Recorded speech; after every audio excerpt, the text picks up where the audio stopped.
I wanted that humbleness, and a place to be for. That's one of the things of the course, the beginning course, is you actually have a good time. Most likely. And bull baiting is really fun because you try to make the guy laugh. And Sorry, everybody, my shit crashed. Again, despite the fact that that's just what I took it to the fucking place for.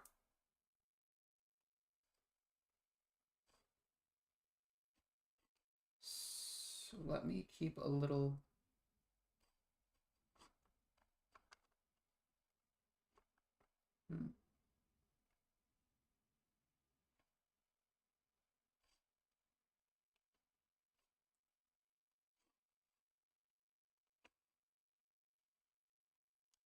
That's what I was gonna check.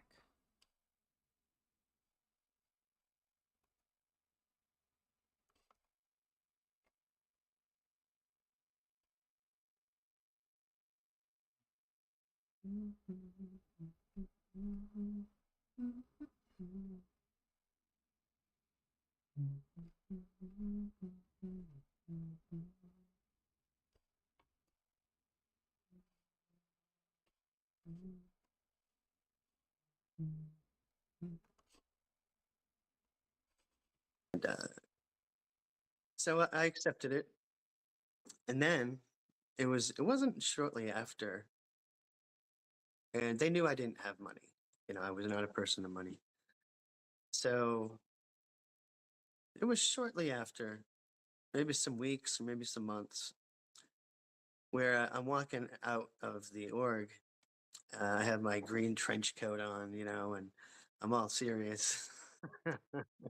And one particular staff member, um, she had a lot of charm and she was cool. But she was like, "Hey, you." I was like, "Yeah." She's like, "You'd be a good staff member." And so I was like, "Staff member? Wow, me?" Like I felt really like admired. Like, whoa, little old me would be a good staff member. Damn. This Meanwhile, sounds anybody exciting. will get hired as long as you have a pulse. Yeah, exactly. Right. So I'm all like, wow, Do not have an autosave feature. Project settings. Cache data? No. Project files. Metadata, guides, proxy, settings.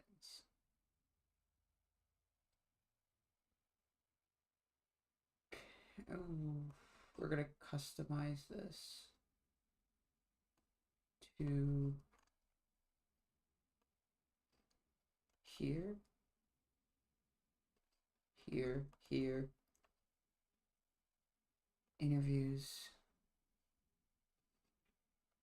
create a new folder,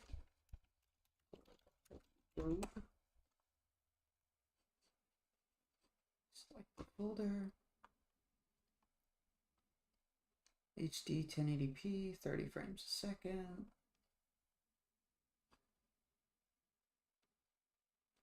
Does this not have...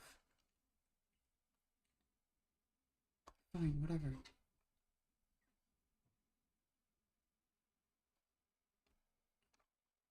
Let's go to here, interviews.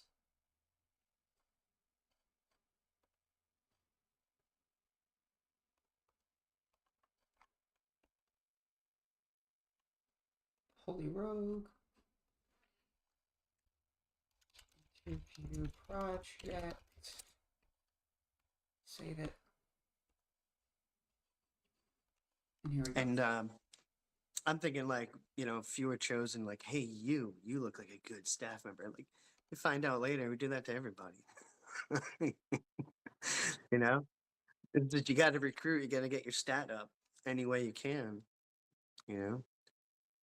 And anyway, staff was funny. It was, I'm a person with several mental conditions. I've got ADD, I've got the schizoaffective, and then I've got bipolar. And so it's managed, luckily, but back then it wasn't. I had no clue what I had. You know, as a Gen Xer, we didn't have the resources you guys have. You know? Over here. Yeah, exactly. Whoa, little old me would be a good particular staff member, weeks or maybe some months, where I'm walking out of the org. I have my green trench coat on, you know, and you know, and so I accepted it. And then it wasn't shortly after, and they knew I didn't have money. You know, I was not a person of money.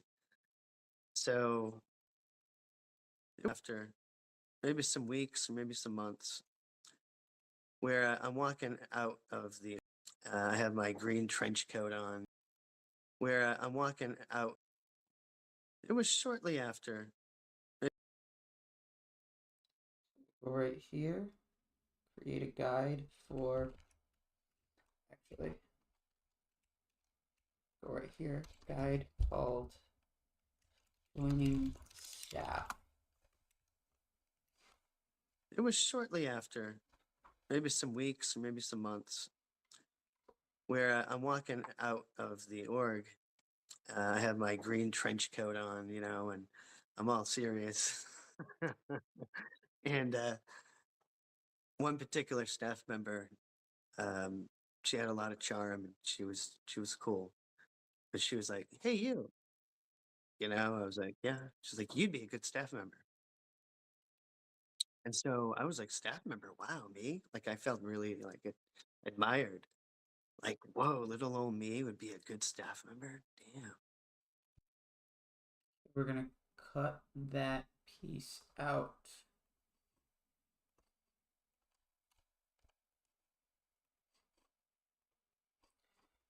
The interview is with a guy named TheHolyRogue, aka Matthew.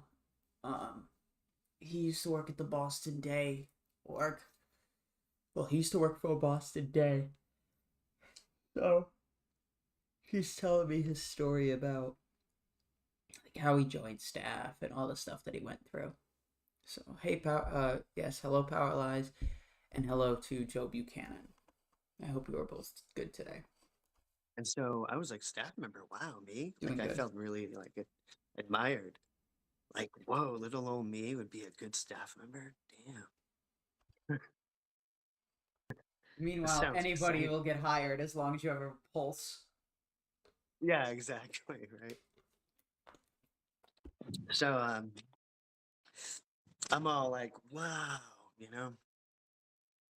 And I'm thinking like, you know, if you were chosen, like, hey, you look like a good staff member. Like, you find out later, we do that to everybody.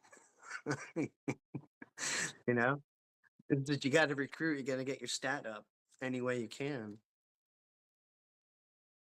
Ah, fuck it, we'll do it. We'll do it. Okay, let's go to. I'll set up a new thing called editing.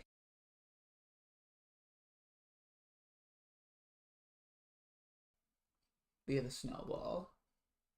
We've got a video capture device via the webcam.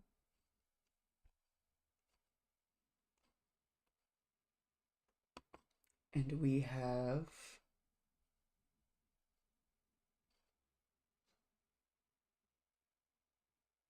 audio output capture to desktop,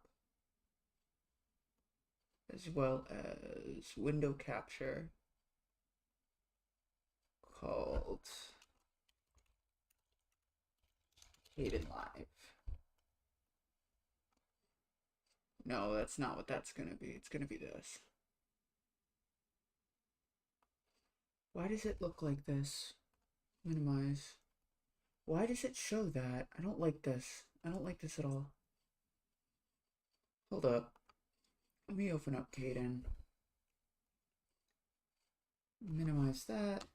We'll go here. We'll right click. Properties. Interview project. But you keep picking up the wrong project. Like, why does it keep showing that? open window capture. Let's just say we'll add an existing one. Right click.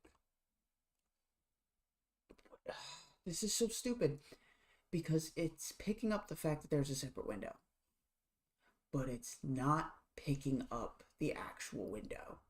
It knows there's a window there for editing. It does not seem to know anything about capturing the video for it.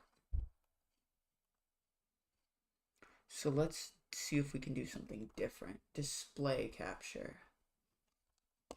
We'll do a display capture here. We will fit to screen. We will take my sorry ass and move it to the top. We'll minimize this. I can check chats through my phone.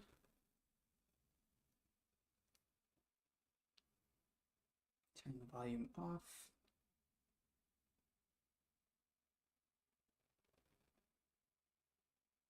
No, I don't want to view my fucking analytics right now.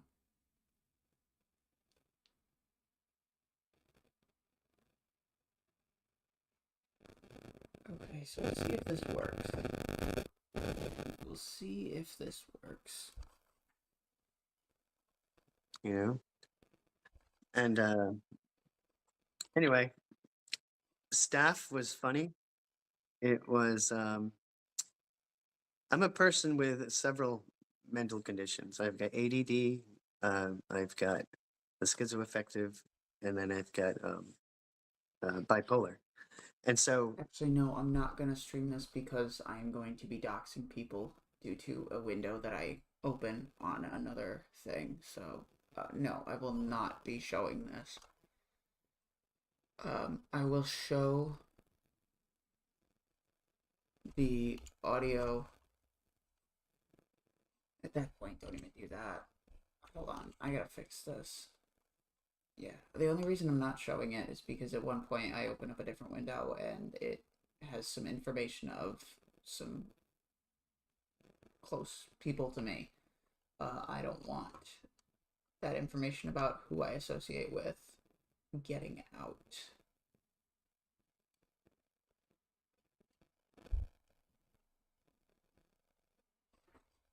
I will do the desktop audio, but I will not be doing the actual clip of Caden Live. it's managed, luckily, but back then it wasn't. I had no clue. As a Gen Xer, we didn't Go back. any way you can. And anyway, staff was funny. There. It was staff was funny. It was I'm a person with several mental conditions. I've got ADD, I've got the schizoaffective, and then I've got Cut that down. I'm a person with several mental conditions. I've got ADD, I've got the schizoaffective, and then I've got bipolar. And so it's managed, luckily, but back then it wasn't. I had no clue what I had. You know, as a Gen Xer, we didn't have the resources you guys have until we're finding out now. Like, I find out what I had 6 years ago. You know, and that's pretty interesting to be like 43 years old and finding out what you have. It answered a lot of questions, but it also put a spotlight on my behavior in the past. I was able to understand things that took place that I didn't understand before, such as staff. So imagine having those mental disabilities on staff and dealing with hard-ass people who like to yell at you and, you know, order you around, and you know, you're believing you're in a position, you're on a ship, you know, you're part of this crew that's going to make a difference. I was really into the role. It's a live role-playing game. It's really, if you want an analogy, you know, you're part of this crew that's going to make a difference. I was really into the role. It's a live role-playing game. Wait. You're part of Okay. Part of this crew that's going to make a difference. I was really into the role. It's a live role playing game. It's really, if you want an analogy, it's a live action role playing game, Never thought about it like and that, but that's actually it very really is, interesting. dude. Yeah, but you think it's real, like you think it's real, and I don't want to sound weird on this, but you can admire the if you stop and just admire the evil genius of Hubbard, real, and I don't want to sound weird on this, but you can admire the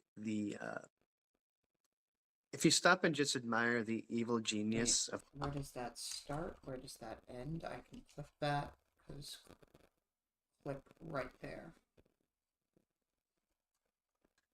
I don't want to sound weird on this, but you can admire the weird on this, but Okay, cut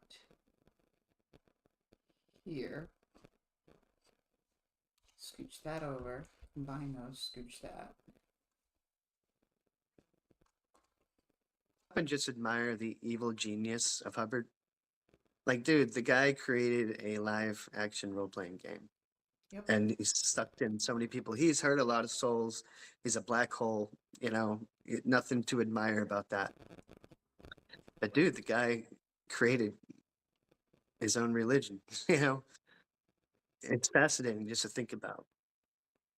I can't wait to dissect it more, when more people dissect him. I'm kind of rambling, but That's all right. So my first post, this was funny. So my first post, this We're gonna stop there. We're gonna add a guide at this point called first post. my first post, this Save the project. was funny. So my first post was HGC admin. That's the Hubbard Guidance Center administrator.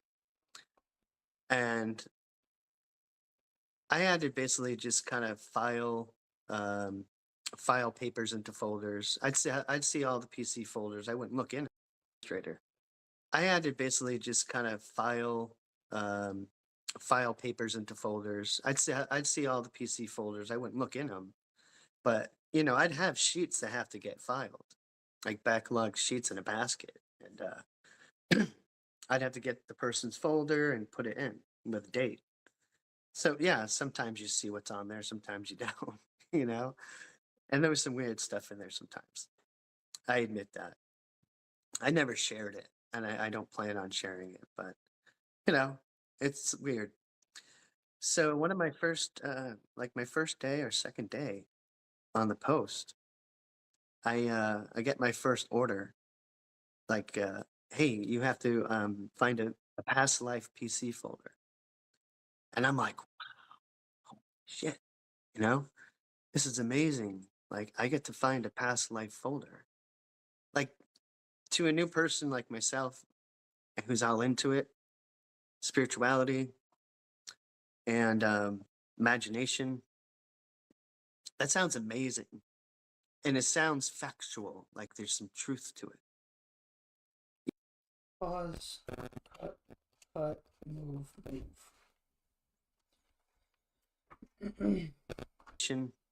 That sounds amazing. And it sounds factual, like there's some truth to it. And I've come to my own conclusions that there is no truth to it. What do I know, though? I don't know shit. But I'm just saying, in my own conclusions right now, it can change. But, I don't think there is past lives. But so what? Maybe there is. My point, it can change. But, I don't think there is past lives. But so what? Maybe there is. My point is, though, it really brought this, like, seriousness and realism. My point is, though, it really brought this, like, seriousness and realism to the philosophy, and at a very early stage. I didn't find the folder. I went up. I did not find it. I was pretty excited.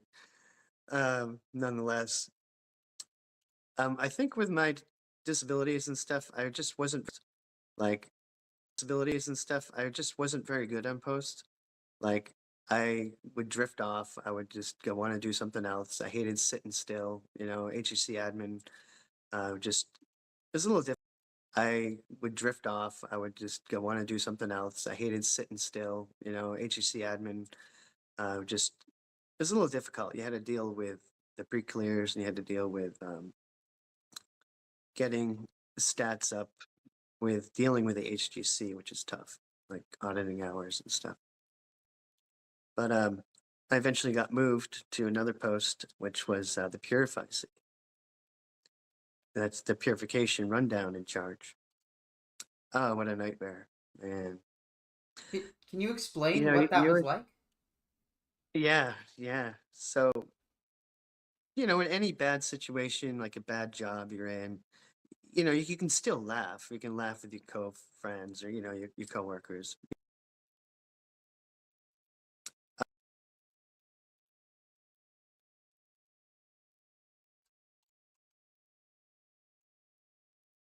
Oh, what a nightmare, man. Can you explain You what that was you're, like? yeah, yeah. So, in any bad situation, like a bad job you're in, you can still laugh. You can laugh with your co-friends or, your coworkers. You try to make good of it.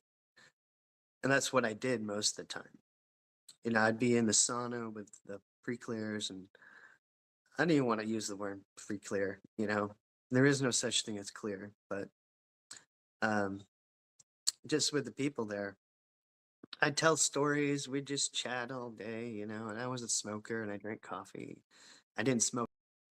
Just with the people there, I'd tell stories. We'd just chat all day, and I was a smoker and I drank coffee. I didn't smoke in the sauna, but I'd step out.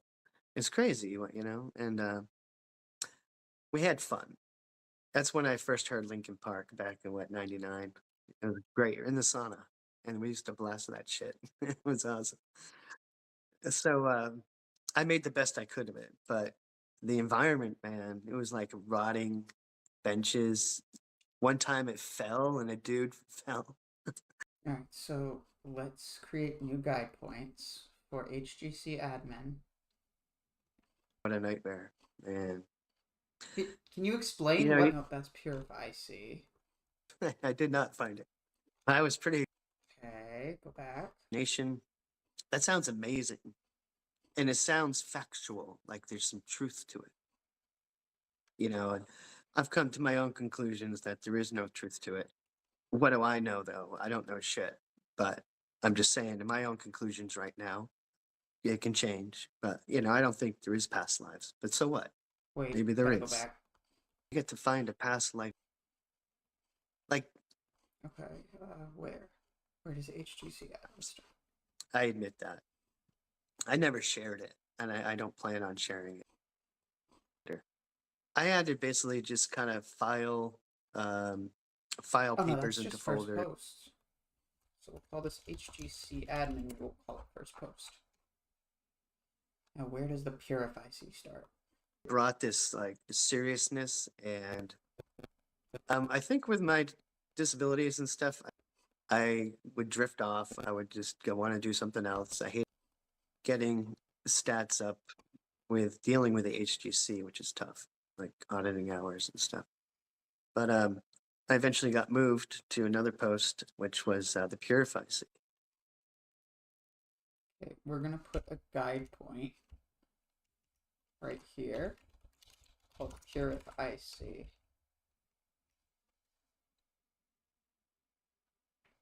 I mean, Linkin Park was good with Chester Bennington. I actually enjoy a few. I don't know much of their discography, but I like a few of their songs. I like Numb. I like.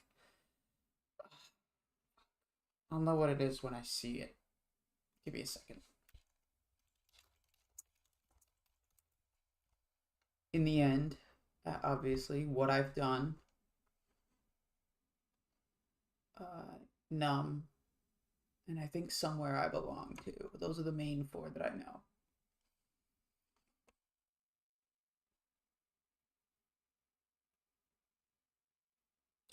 Joe, what do you mean by I wouldn't imagine the Purif was a GD thing? I eventually got moved to another post, which was the Purify Sea. That's the purification rundown in charge. Oh, what a nightmare, man. Can you explain You know, what that was like? yeah. So, in any bad situation, like a bad job you're in, you can still laugh. You can laugh with your co-friends or, your coworkers. You try to make good of it. And that's what I did most of the time. I'd be in the sauna with the pre-clears, and I didn't even want to use the word. Skip ahead. We had fun. That's when I first heard Linkin Park back in, 99. It was great. You're in the sauna, and we used to blast that shit. It was awesome. So I made the best I could of it, but the environment, man, it was like rotting benches. One time it fell and a dude fell. It's crazy. So we had to get brand new benches, uh, cockroaches. Nasty, Ew. dude. Our building had a lot of mice. We didn't see them during the day, but you'd see them at night.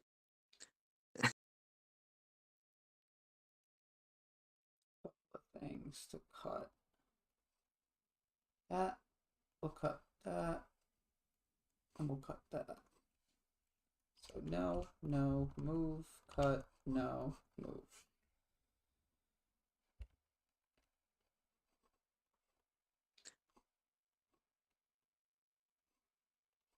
Cut, move.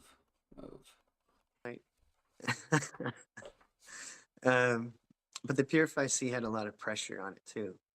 You had a past life recall. The most astonishing aspect was that it was like telling someone what I did last morning, just a matter of fact. Yeah, last Thursday morning before too. Sorry. I didn't know how to recruit them. I didn't like that pressure of trying to recruit somebody for my job. That was the registrar's job or somebody else. And I'd be the one blamed if there's no PCs, if there's no people on the Purif. Despite my stupid ass in this moment decides to get shit wrong. The fact that you're the HGC. Yeah, no, he was the Purify C. No, I said earlier. Oh, right. Purify C. Yep. Yeah. Yep. But, so I was HGC admin. But and then later I. Sorry. No. I hate that I keep cutting him off. It bothers me so much and I need to stop. Cut that out. No more of that. No, it's okay. Go ahead. Is the Purify C responsible for getting people on the Purif? No, that was the registrar's job. Didn't he just fucking say that, dumbass? Or are they responsible for watching the people on the Purif? Yeah, they're responsible for just administering and supervising the Purif. So they're bitching at you for things you have no control over. Yeah, and I'm not the only one. Like everybody gets that shit. Say how. Yeah, and I'm not the only one. Like everybody gets that shit.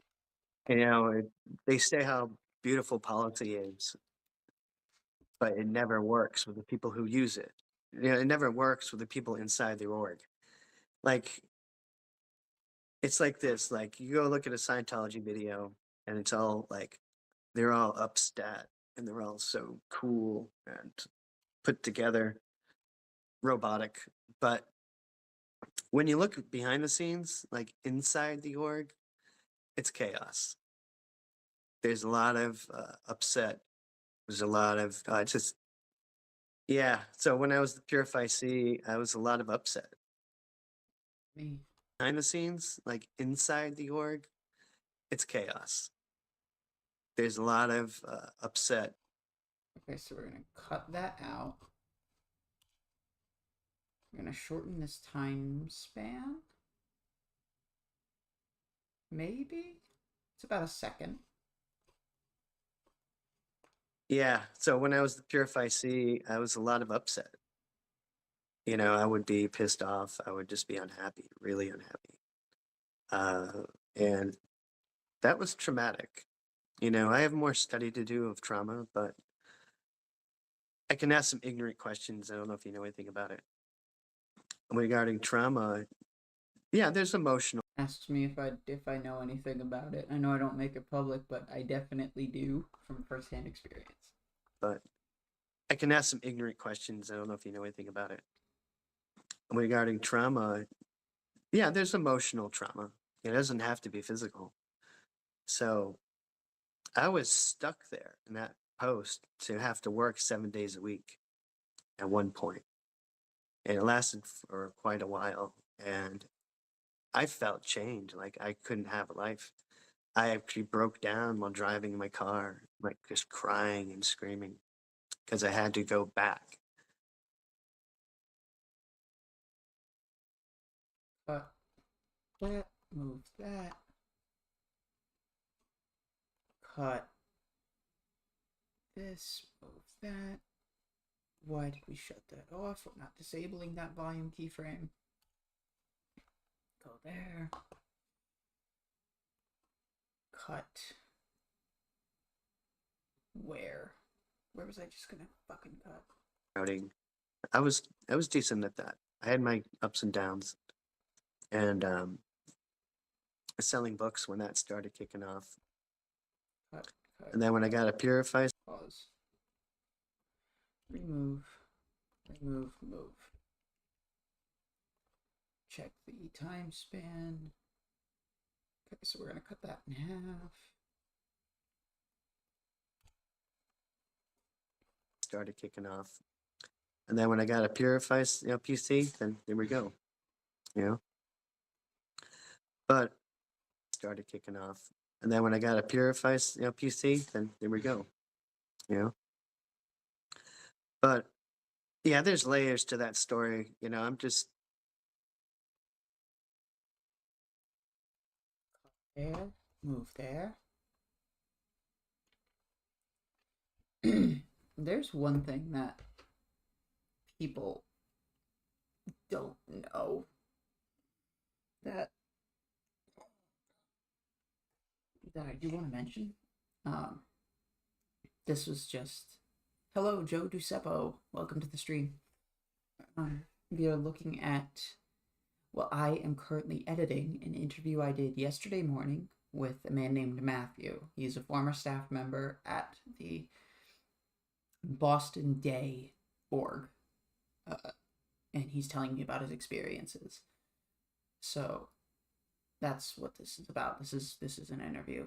It was fucking crazy. I had 2 interviews in 2 days. I know it's not much, but for me it's a lot. 2 interviews, 2 days. I've got Drop Short Media on October 5th. And then I am talking again with Chris Shelton for Statistical Management Part 2 on, what day is that? On the 12th. So I've got a few interviews lined up. I've had a few interviews lined up. Here we go. Yeah, there's layers to that story. I'm just giving you a general idea. The senior CS that I worked with, she was rough. She was rough. Zoom in. And she pause. Cut. Cut. Move. Copy. Move. She was rough. Where did the come She was from? rough. I could cut that And she out. gave me a lot. Cut that. How long is this time span? About a second long. It was rough. Alright, cut here, move there.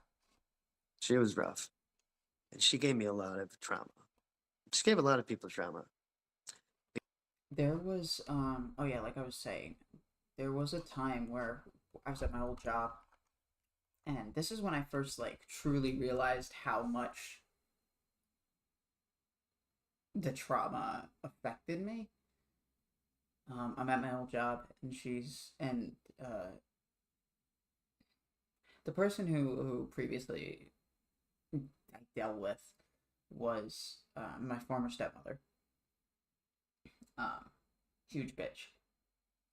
And very manipulative, gaslighty, emotionally abusive, shit like that. I'm fine now. I've gotten therapy for it. But you know, I was at my old job, and fuck, I need water. I'll be right back. I'm gonna go get some water. Hydration check and medication check.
But yeah, like I was saying, where the fuck did I just put my meds?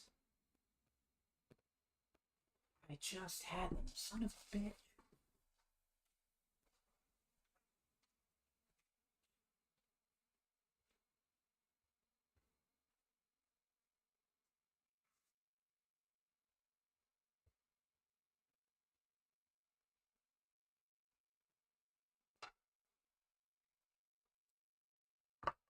Now I have my meds. There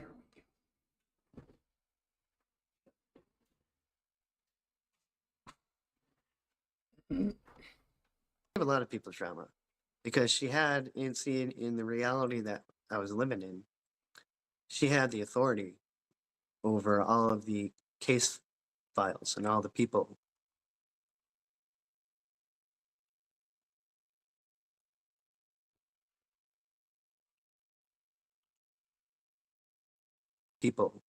And she knows my case.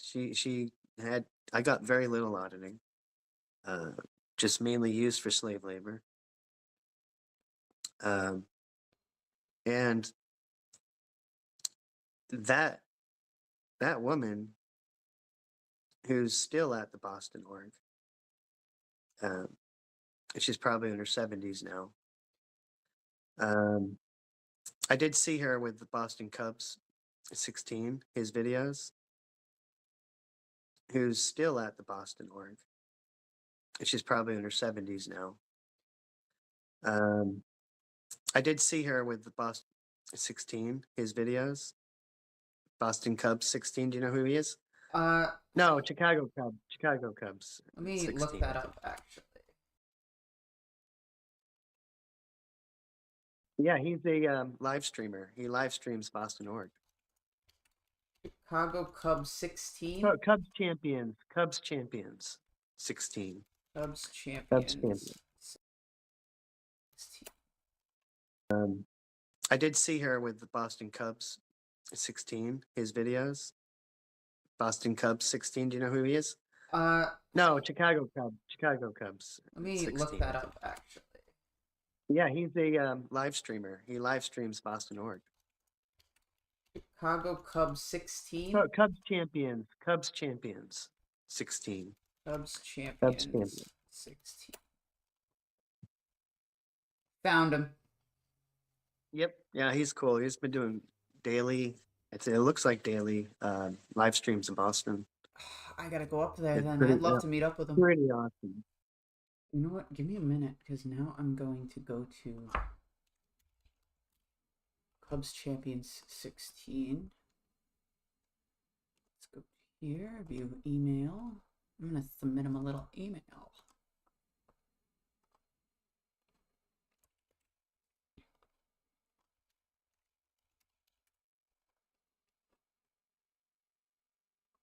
Oh yeah, no, I lost track of the story. I was at my old workplace, and the woman who I had to deal with for 10 years was there. I saw her. She just passed by me, but at that point, I looked completely different. I had lost 30, 40 pounds. My hair was longer, and I just didn't look like what she remembered. But so I guess that's why she didn't recognize me or even look in my direction, which is fine. But I saw her. We were about 10 feet away from each other, not even. She passed right by me. And I just remember freezing up. Just the overwhelming fear, anger, sadness, hatred, and just the wanting to explode on her, wanting to explode. To I shouldn't have said that. To clarify, to get. I was really really angry, and I wanted to verbally explode. I wanted to bitch at her about everything she's ever done to me. I wanted to. There was a lot of shit I wanted to say to her, but I couldn't because I was so scared. Because I was so freaked out in that moment. And yeah, so that happened. Went to HR, told her what was going on. And I was crying at that point. She let me stay in her office for like a half hour to calm down, which was very nice. I will say my old job, very accommodating with mental health. So let me go here for a sec. Sorry, I gotta send somebody else an email. Can I not delete this?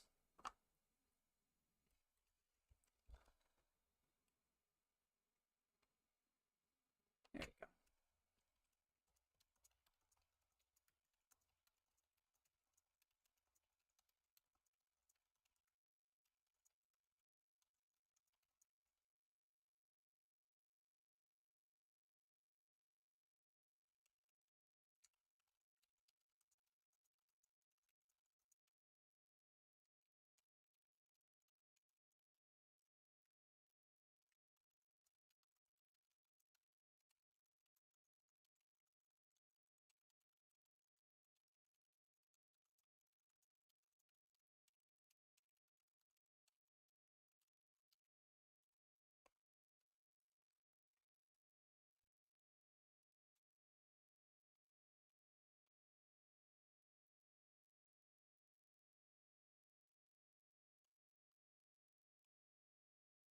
And even if they do find my address, it's publicly out there that I live there, so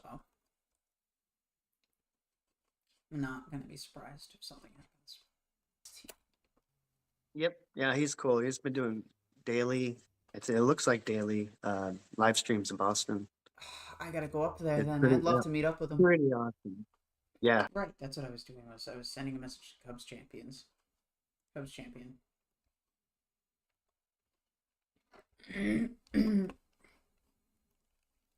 Compose.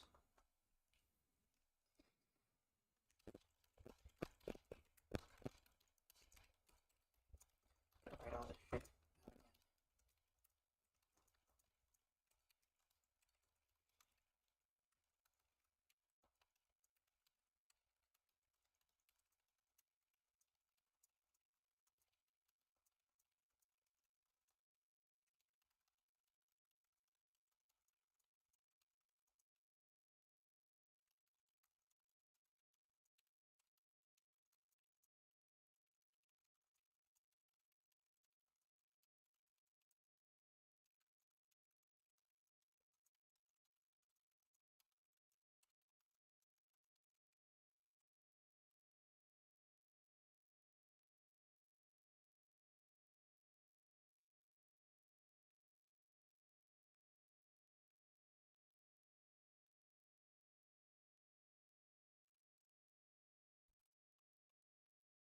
Give me 1 second. I want to see something.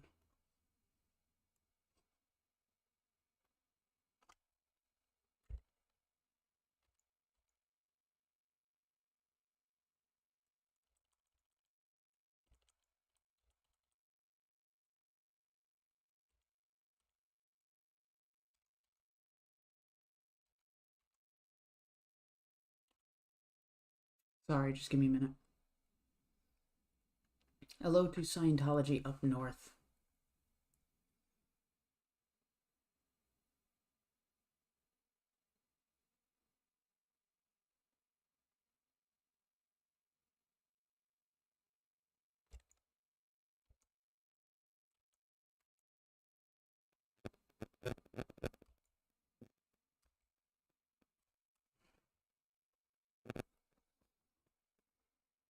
Now I can go back to emailing.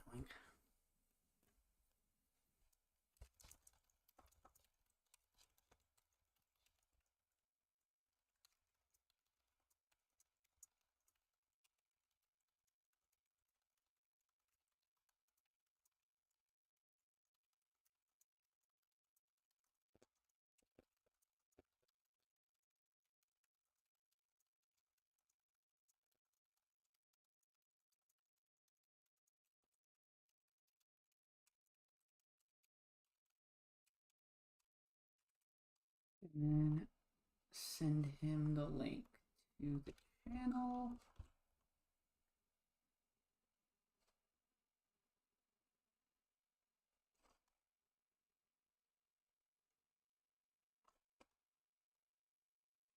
Channel copy. Paste the link. Send.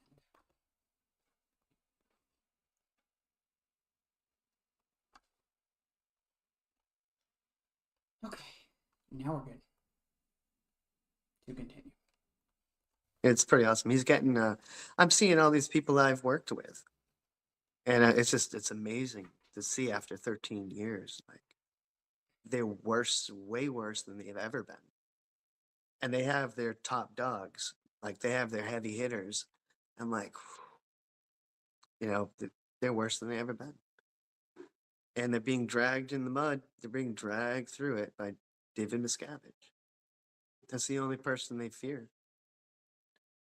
You know, you pointed out, I saw a part of your video with Fluffer Squirrel, and you mentioned that ATOPL about donations or fundraisers. Yep. Yeah, and dude, that right there is like in your face. Look, this is Hubbard, you know, and this is David Miscavige. Like, it's right in their face. And I don't really know where I was going with that. You're good. Yeah, I don't know where I was going with that, but um, it's funny to see.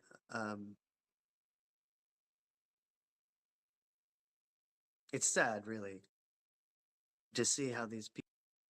Cut here and cut here. Cut that out, move that over. It's sad, really, to see how these people are getting older and older, and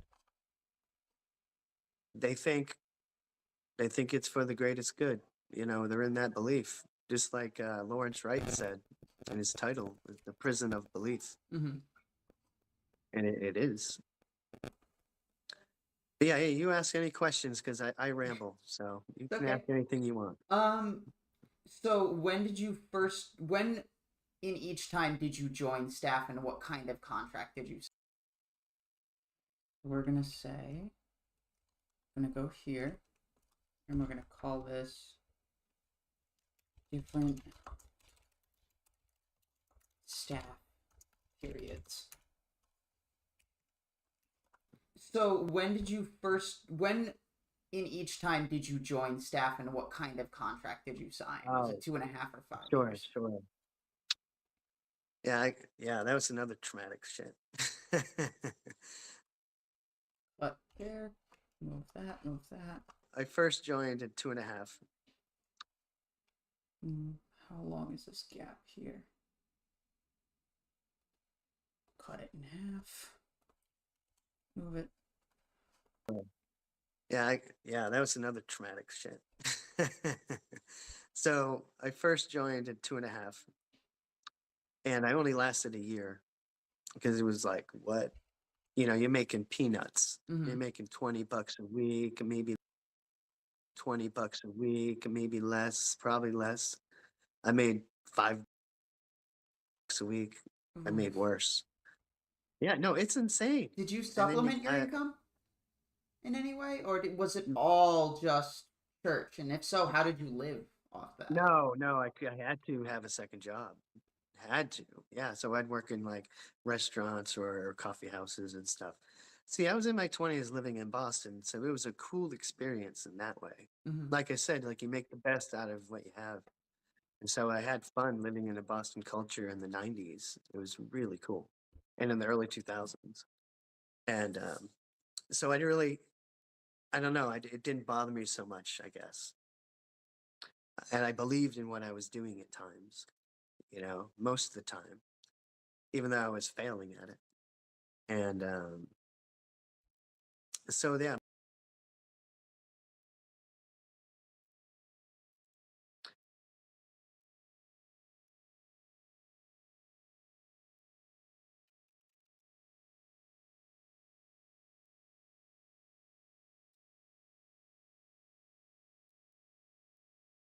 I never picked up on this specific thing that I'm cutting out right now, but when I was doing the interview, but now that I just look back on it, I'm like, I used to do the same thing, and I absolutely hated hearing it, and I always had to edit it out, and it was such a pain in the ass. I was failing at it. And so, yeah, my first one lasted a year. Cut, move. So, yeah, my first one lasted a year. And when I left, it's probably about a year after. I don't remember the gaps. Cut, move. By the way, something y'all don't know. You all know that I got in the accident. I finally got my car. I'm excited. Got this nice Elantra. When I left, it's probably about a year. It makes me happy because I got it yesterday. I don't remember the gaps, but maybe it was about a year after where I wanted to try it again, because I still believed in it. And I don't know the details if they asked me or I asked them. I don't know the details if they asked me or I asked them. But that second time was, I think it was a 5-year. I think it was a 5-year. What The made third you go time back was definitely a second time? I think it was a 5-year.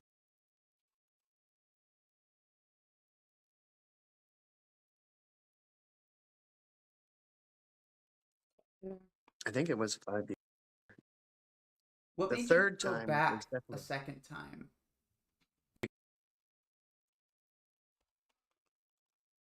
I think it was a 5-year. What The made third you go time back was a definitely second time? because I still believed it. I lived. This is an important part. No, sorry. No, you're good. I just gotta give my fiance something. Yep. All right, continue. So Okay, we're gonna cut here. We're gonna cut. I lived. This is an important part. No, sorry. We'll just cut that all out. Move that over. Still believed it. So I lived in a rent-controlled apartment with other Scientologists. It was like a hole in the wall. It was, my walls were breaking apart. You could see the brick behind it. It was kind of cool, actually. I like that style.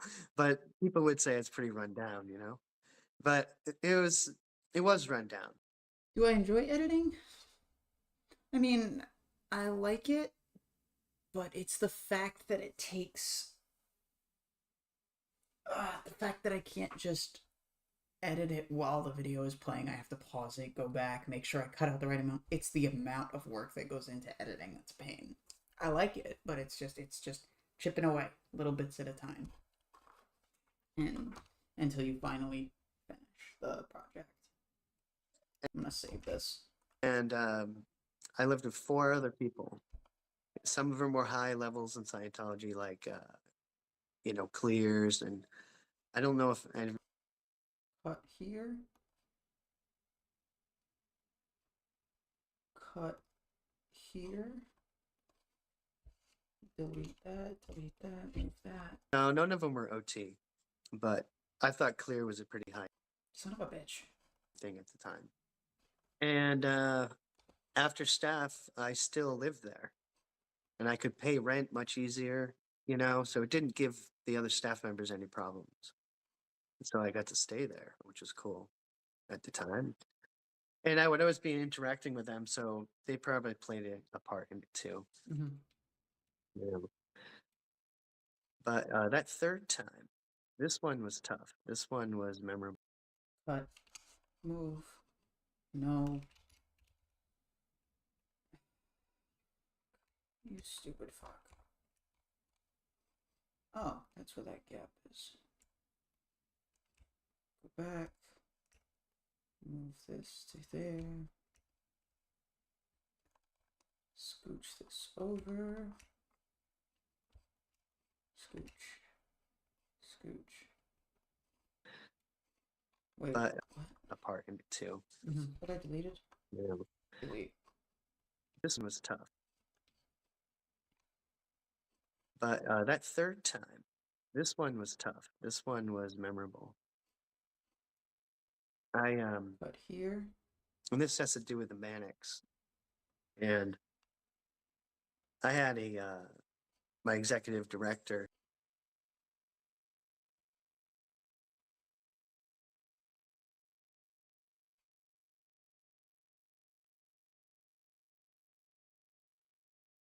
Okay.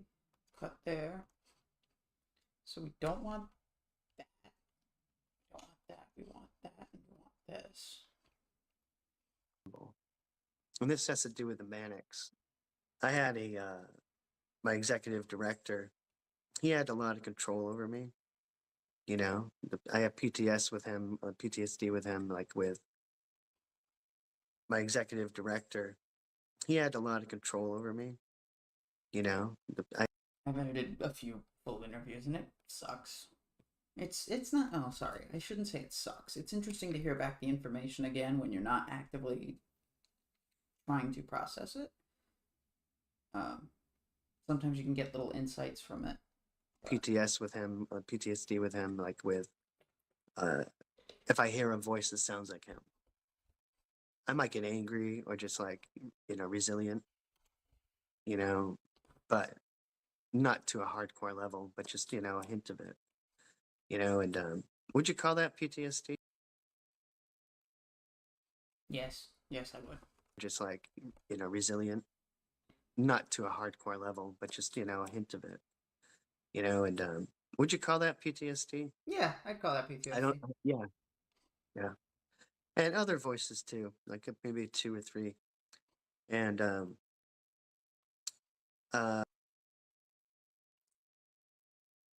Cut. And cut. I do like the fact that this software tells me how much time I have left in the video before I finish it. So like right now it's at 1:46:52. I'm at 22 minutes in. And I'm going to go make myself heat myself a slice of meat pie. I'll be right back.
Let me think what I was going to say here. Oh yeah, so I was excited my contract was up. I was looking forward to this for a long time. Like I was intending to finish the contract and I was like, "Oh my God, I can't wait till this is over." At the time, what I was going to say here. Oh yeah, so I was excited my contract was up. I was looking forward to this for a long time. Like I was intending to finish the contract and I was like, "Oh my God, I can't wait till this is over." At the time, I was married to another Scientologist, and um, and we had a child. And she's wonderful. She's 18 now, and she's doing great. But Scientologist, and we had a child. And she's wonderful. She's 18 now, and she's doing great. But and my ex, we divorced, but my ex is still a Scientologist. I'm remarried now with my wife, who's absolutely amazing. Nothing to do with Scientology. So, for nothing to do with Scientology.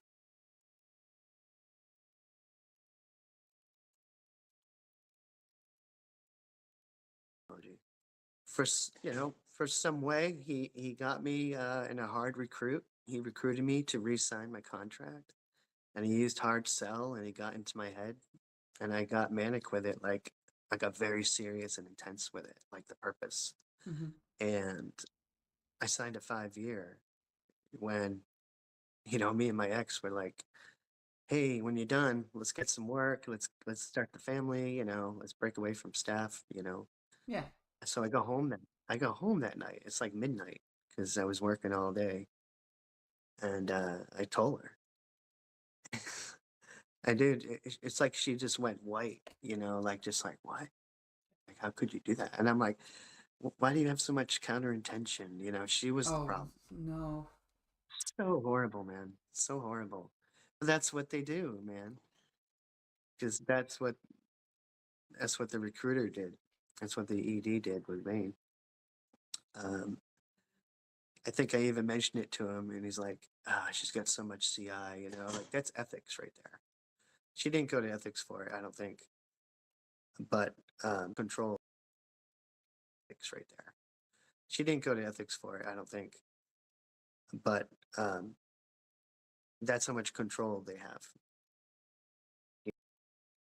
and so we couldn't do anything about it. My wife, so we couldn't do anything about it. My wife didn't do anything about it. She stayed quiet. Mm-hmm. And I did my next 5 years, which was hell. And it was near those. It gets That's where the problems begin. hell.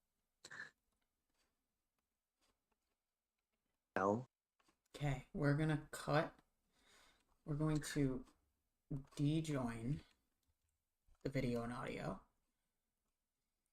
I stupidly opened another tab to check something in the same window that I was interviewing him, so it opened up to that tab, which was stupid. My bad. And it was near those. It gets really weird at the end.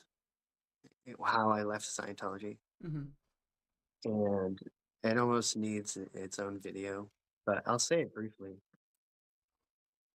Is that Okay.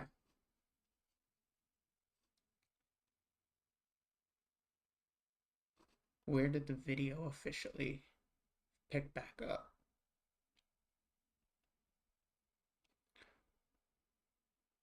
Right there. So we'll cut here, delete that. Now I gotta add something in.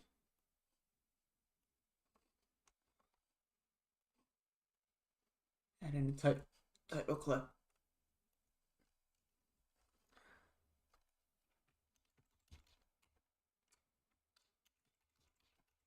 Pardon the video interruption. I checked something. Same interview.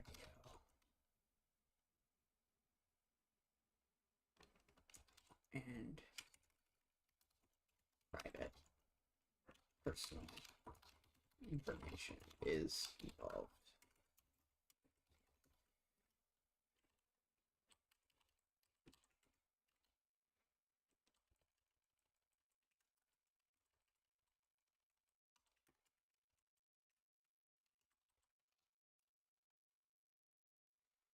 So we'll center that, make it 80 font. We'll make it a little bit of a brighter color. Let's try this yellow here. Okay, so we'll put you there, put you there. Hell. And it was near those. It gets really weird at the end. Hold on. Hell. And it was near those. Okay, so let's check. Let's group all that shit back together. Hell. And it was near those. It gets really weird at the end. How I left Scientology. Wait. It was near those. Okay, so we're gonna cut the conversation there. Let it have a little bit more slack. There.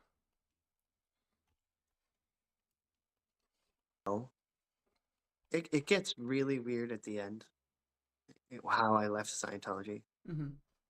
And it almost needs its own video, but I'll say it briefly. Is that my schizophrenia created me as an OT. Delete. Swipe. My schizophrenia created me as an OT7, as an in a past life OT7 female, and I was so manic about that. I believed it 100%, and I was getting. We were going through marriage counseling. I told it there. I told it to my auditor. You know, my needle would float. I mean, that there, needle floating really kind of says, you're okay. What you're saying is the truth. That might not be what they mean, but it certainly comes across that way. You know, when I was getting, we were going through marriage counseling. I told it there. I told it to my auditor. You know, my needle would float. I mean, that there, needle floating really kind of says, you're okay. What Hello to Susan P. and Drop Short Media. I am editing an interview that I did with TheHolyRogue. He was a former staff member at Boston Day, and he's telling me about his experiences. saying is the truth. That might not be what they mean, but it certainly comes across that way. You know, when your needle floats on the e-meter, that means you're in the clear. You know, like what you say is true. Might not be what they mean, but it certainly comes across that way. You know, when your needle floats on the e-meter, that means you're in the clear. You know, like what you say is true.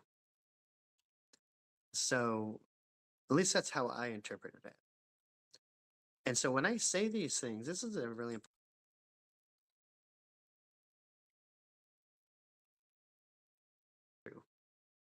At least that's how I interpreted it. And so when I say these things, this is a really important part of Scientology. Now that I'm thinking of it, one of the sinister things of Scientology is a person. Is it gives a person the ability to create his own life, much like a character sheet. And it gives the person the ability to create his own. It gives the person the ability to create his own life, much like a character sheet. in a role-playing game. Kind of. Like, I was in auditing game. Kind of. Like, I was in auditing and they go earlier similar. Is there an earlier similar? And they always try to lead you to past lives, you know? And I'm all excited and jazzed about past lives. Like, holy shit. I'm thinking of Vietnam and I'm just mocking stuff with my head. And I say it and the needle floats and you're like, that's real. Oh, that's my head. And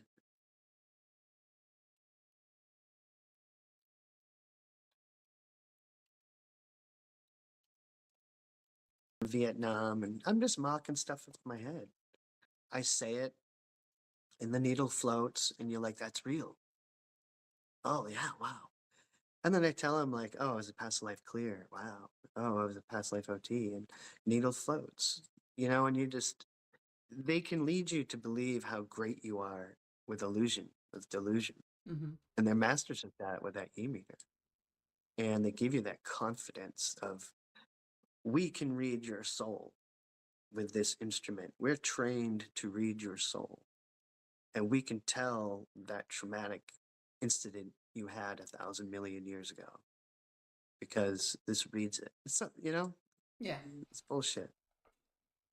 And a lot of Scientologists probably still in it. The ones who've left, they can tell you like, they make you believe. Yeah.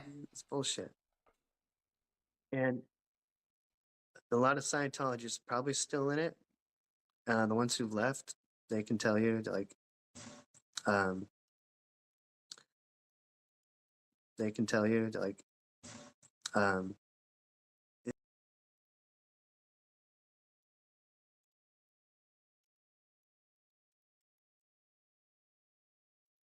like they make you believe these delusions, and that's why I say how Scientology creates schizophrenia, because they create these serious delusions that really are not there. They're pretty extreme, Mm-hmm. but they change your frame of mind, and you act on that. That's why you see. Well, I'll just say from my own experience, when you think you're an immortal spiritual being and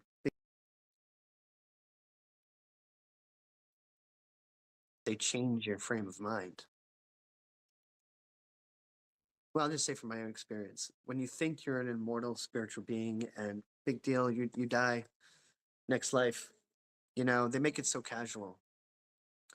You really lose your bondship with family because they take you away from family. Even as a staff member, you work too much and you don't have money to travel, you know? But I kind of lost my. All right, so that's one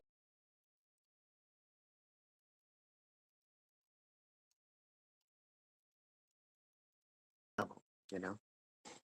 But that's one of the things I found out to be most revealing for me after I left Scientology. And you don't have money to travel, you know? That's one of the things I found out to be most revealing for me after I left Scientology. It was like, wow, you know, when I got out of that manic of being an OT, when that snapped, and I was like, oh, wow, you know, confronting the truth of it.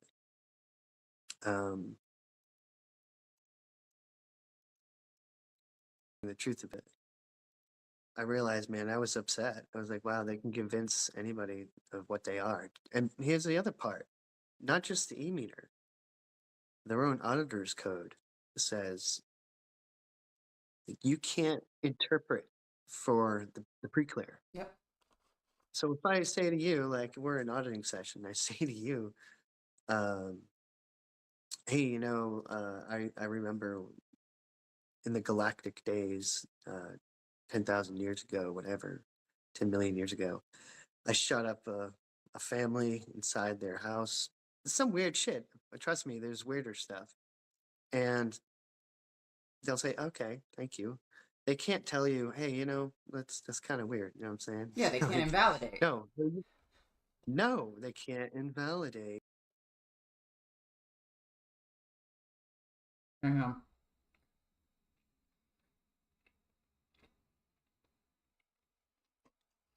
That's the thing, drop short. I don't know what to ask or what to say. I'm just as awkward. um, yeah, drop short. I'm just Brad. I'm just as awkward, and I never know what to say half the time.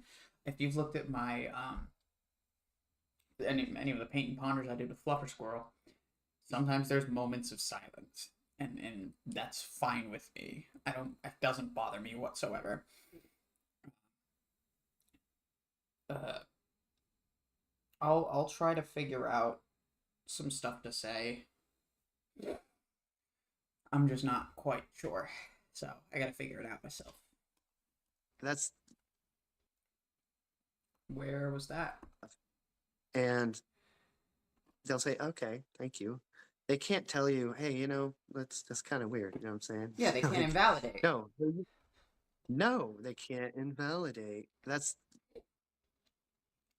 like their it's like a disguised word. And don't invalidate. It's very bad. And then you find out why. Well, why? Why can't I tell somebody that that's kind of fucked up? Like a normal person. Right. And it's like, no, they have their case. You don't want to interfere with it because when they go into session again, they're going to spend time going over that upset.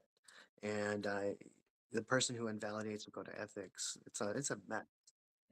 So they want to protect their people so they can believe whatever they want to believe. And that's the truth. And we're all suckers for it who are ever in Scientology. I'm sure they all have their own story of how they believe things that weren't really true. Mm-hmm. And just being in the, having a mental illnesses, you have more susceptibility to that, potentially. I've seen people on staff and public who were autistic. And the way they probably get treated, the way they did get treated, it's definitely not ideal. They ignore it. My stepson is autistic, and he's been in the house now. I've been with him for 13 years, and I learned a ton about autism. It's great. It actually helped me understand who I am because we have a lot of traits similar, and how they were being treated in the orgs are completely ignored. They just Give me a second. I gotta go put this book back.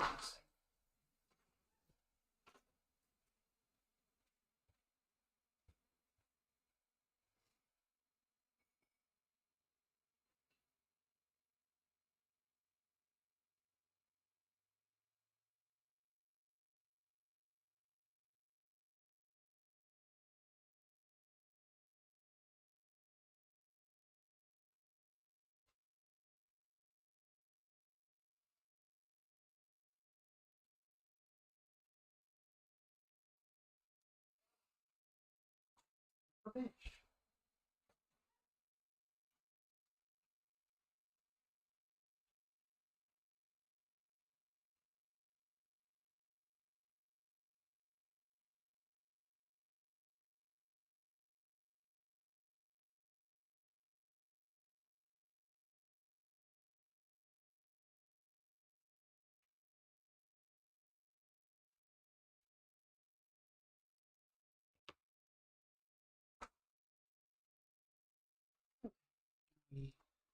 Save the project. they were being treated in the orgs are completely ignored. They just use their Scientology tech. They Pardon don't the crinkling of acknowledge the stupid autism. protein bar. Now, can I say that as a quote? Like, for me, that's what I experienced. They don't acknowledge autism. Does every Scientology org say that? I don't know. But they think like they can get trained over that. Like a kid with autism just do TRs and get fixed. And that's Like, the scary part.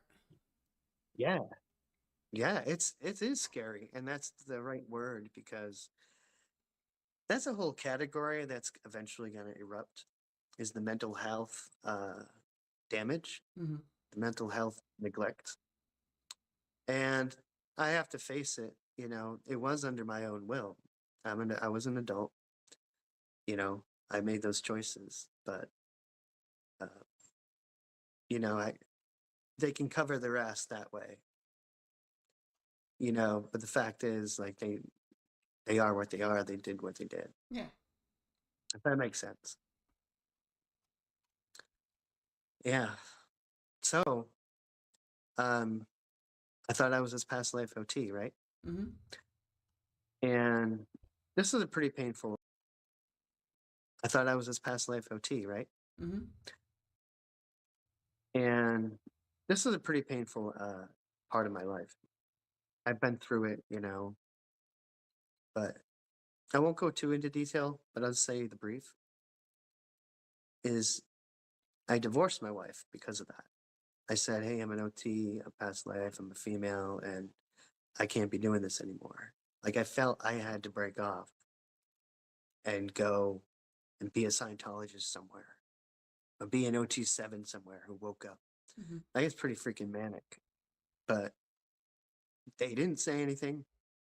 I just did marriage counseling and needles floated and I still believed it.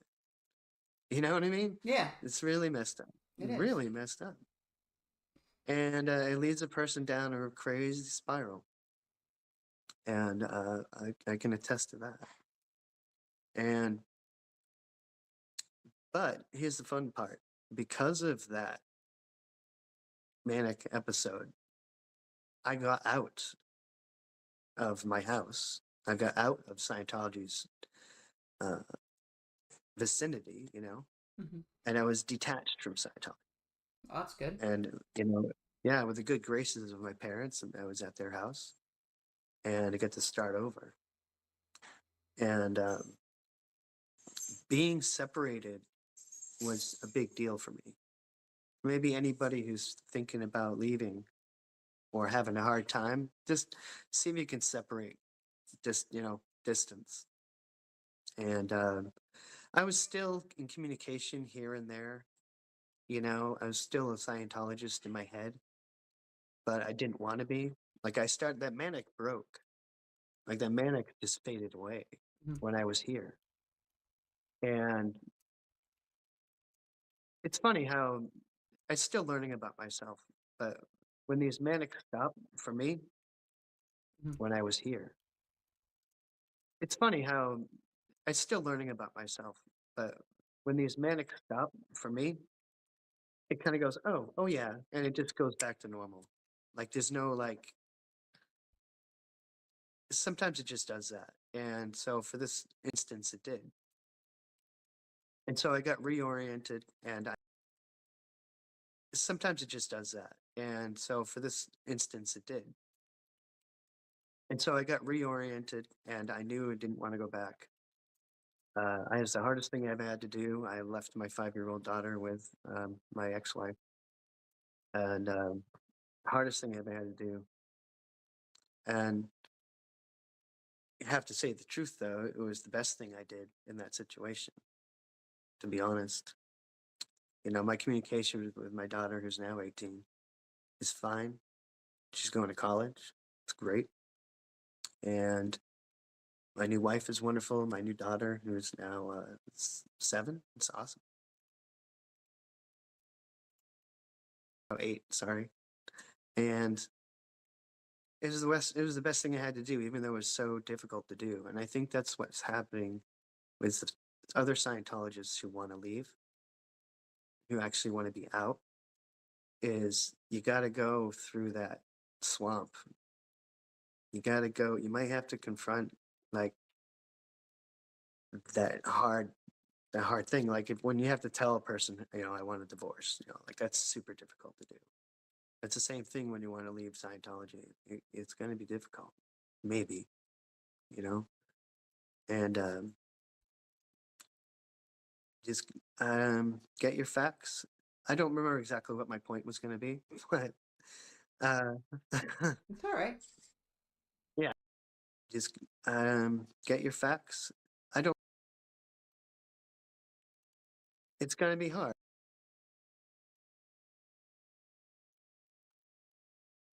Facts. It's going to be hard, but you can do it, and you can do it way easier now with all the facts you have. All the facts you have. It's so much easier. The Oh, and problem have a distance. That's my point. the Yeah, problem is those facts. with all the facts you have. All the facts you have. It's so much easier. The Oh, and problem have a distance. That's my point. the Yeah. problem is getting those people to look at those facts. Yeah.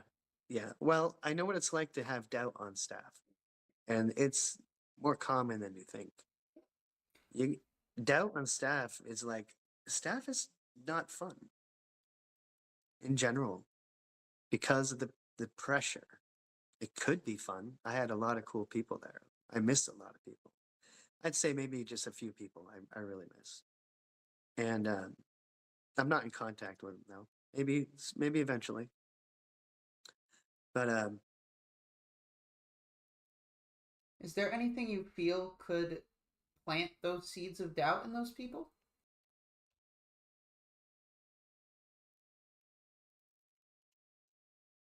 maybe eventually. Is there anything you feel could plant those seeds of doubt in those people? Anything that a protester Hmm. might say that Yeah, could be more yeah. effective? I think one of them is those who are out of Scientology.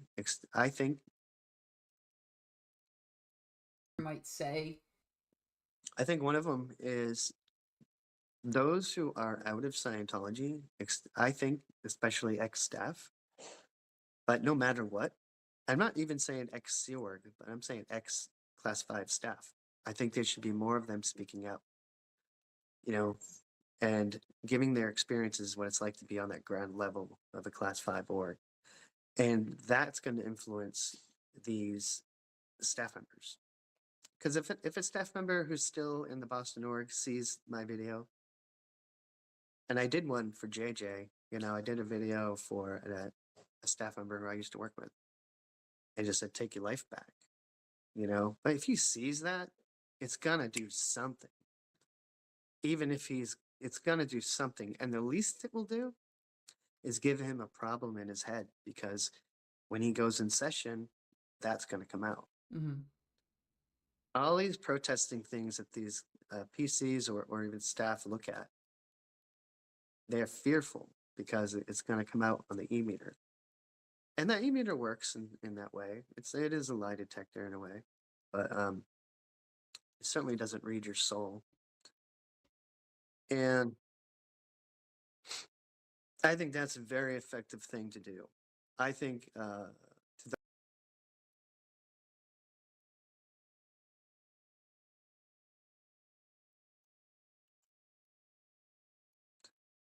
I think that's a very effective thing to do. I think to those who know me, who are watching this, and you're not out of Scientology, uh, just look, please. Be sincere, like I'm doing right now. Just to all those ex-staff, make your own video. You don't have to be a professional. Like I do mine low quality. I like it raw like that. I like it low maintenance. Yep. And nothing wrong with the high stuff, that stuff's really nice. I just don't have the time or patience. But make a video, say hello, say what org you are, say what you experience, be honest. You can say the good things and the bad things, and the good things of staff were the friendships. The friendships were amazing. I think most people in staff could tell you that. Because you're all playing this live action role playing game. And people are at your same age and they have the same idea. Like, wow, we're making a difference. Like, we're out of the matrix. We're the ones who are unplugged. And that's why Scientologists love the Matrix movie so much. But you really felt that. It was a real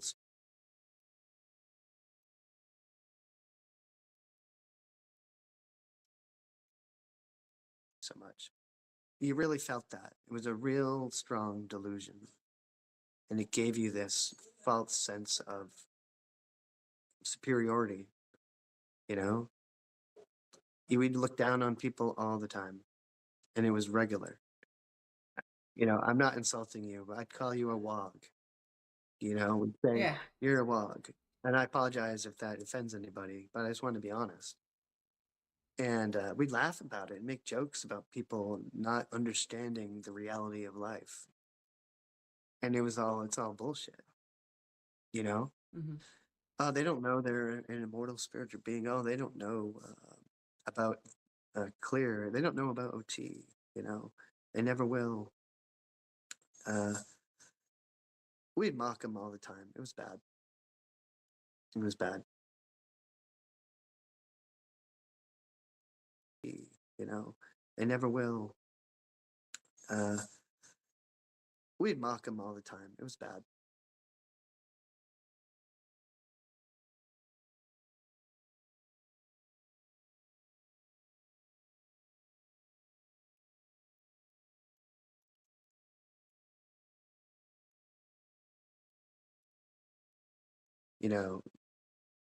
Being trans, Mm-hmm. they never accepted that ever.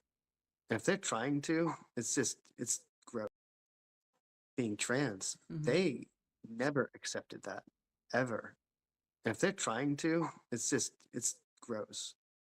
Because I've had personal experiences with them insulting anybody who's gay, and immediately putting them on the 1.1 scale of the tone scale. Mm-hmm. And I worked at a movie theater at the time. One time when I was not on staff, I went to courses still, and I was working at a movie theater. It was the biggest movie theater in Boston. And I started there in like 1998. And when The Matrix was out, I was watching it. I was right there. It was awesome. But I worked with homosexuals, and they were great people to work with. I still feel that way. They're great people. And being there, I remember telling somebody about it. I was in like their being there. I remember telling somebody about it. I was in like their registrar room. I think they were trying to recruit me or something. And I said to them about one of my coworkers being gay, and they were like, "Oh my god!" Like, I gave friendship to him. I was like, "Yeah, he's cool." They're like, "What's wrong with you?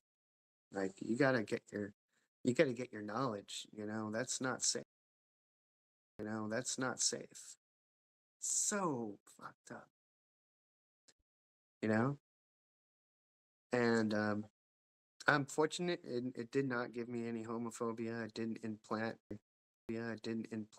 any of that. Thank God. I love everybody. We're people, we're human, and we have so much love and create to do. Mm-hmm. I find this movement, this change going on as a Gen Xer, just as a side note, I find it fascinating because I think my advice for anybody who doesn't like it or is like really shaky about these changes of society is just to say, watch, just watch. Do you see any harm happening? No, no. Instead, I see you as a woman who is happy, who has a fiance.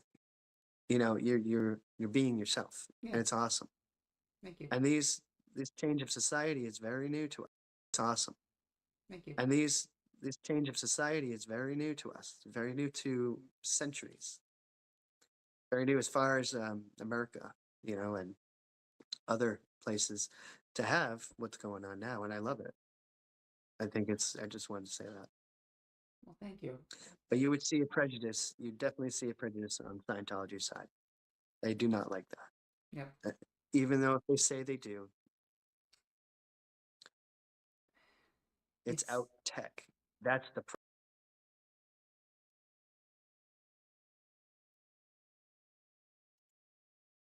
they do. It's out tech. That's the problem. It's out tech for them, Mm-hmm. no matter what they say. It's you think about the ways they lie to people and the ways they get people in, and it's Yeah, it is. ways they lie to people and the ways they get people in, and it's Yeah. super fucking scummy. Yeah, it is. Yeah, I had to do that shit. I had to do some of that scummy shit, you know? But you didn't think it was scummy at the time. Well, one of it was book sales. You always got a book sale. You got their address and phone number. And then I'd call them up later, try to get them in. Mm-hmm. That's no so much slimy, but selling them on this implant called an engram, which doesn't exist. Um, that is just horrible. So you'd have these brand new people coming in, and if they grasp that concept and believe it, you know, that's the evil seed. And I'd do that to people. I plenty of times promoted Dianetics and had certainty that this is what it was.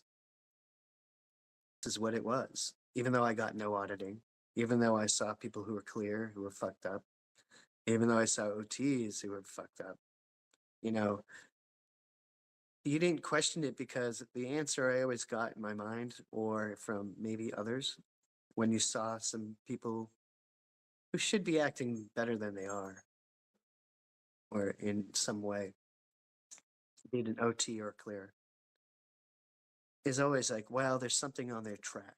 There's something on their time track earlier. Something way down there. It's not my business. You know, like when you have an OT like Tom Cruise, I'll give you an example that we all know, and he is cause over life. Like we really believe that. Like as especially as one who's never done much on the bridge, and you look at that bridge and go, "Oh my God, look at these new spiritual abilities!" Right? Can't wait. Um, and you see OTs walk by, and you're thinking, "Oh my God," but they know it's a lie, dude. They have to. I'm kind of going off on a tangent there, but take Tom Cruise, who's OT8, cause over life. Why is he getting fillers in his face? Why is he getting plastic surgery or whatever it is, dude? The guy looks awful right now. Yeah. And that's not cause over life. Like that's not him changing his shape, and you know, it's not. It's bullshit. Total bullshit. And well, maybe they say that comes out in OT9, which never will happen. It doesn't exist. Yeah, because all the orgs will totally get to Saint Hill size. Oh man, oh man, what a fraud, man. What a When fraud. you left in 2011, was the church over in Quincy at the time, the one off of like Hancock Road No, or whatever? no, I'm so glad I had nothing to do with that moving. That had to be hell, moving other shit there. I'm so glad. I had the nice building, nice surroundings. We weren't far from Newberry Street, which is a pretty cool place. It was great. Not far from MIT. Um, so yeah, the environment I loved. I had a great experience being in Boston, but yeah, I'll focus on the good. Like anyway, yeah. Um, I would you told me during the stream last night to ask you for data on low sleep.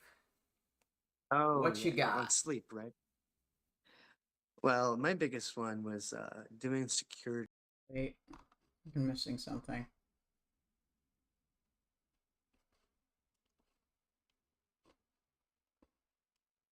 Yeah, I'll focus on the good.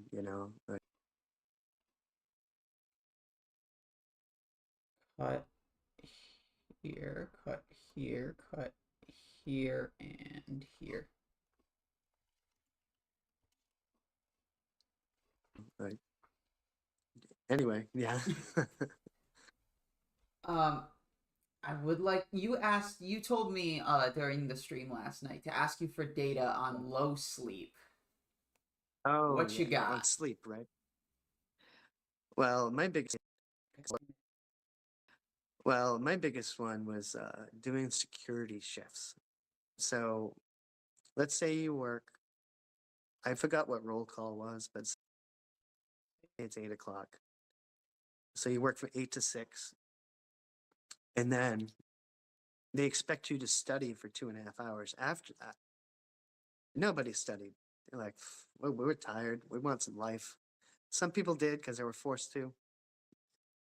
Maybe some people did because they wanted to.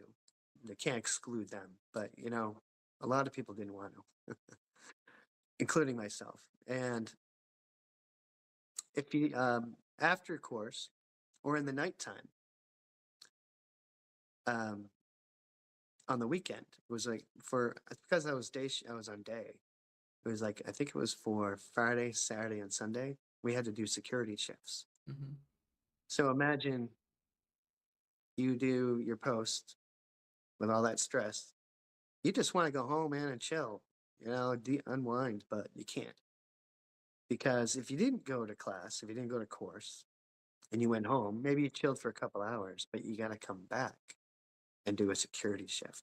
So you got to stay up all night, all the way to like 7, 8 in the morning. And they expect you never to sleep.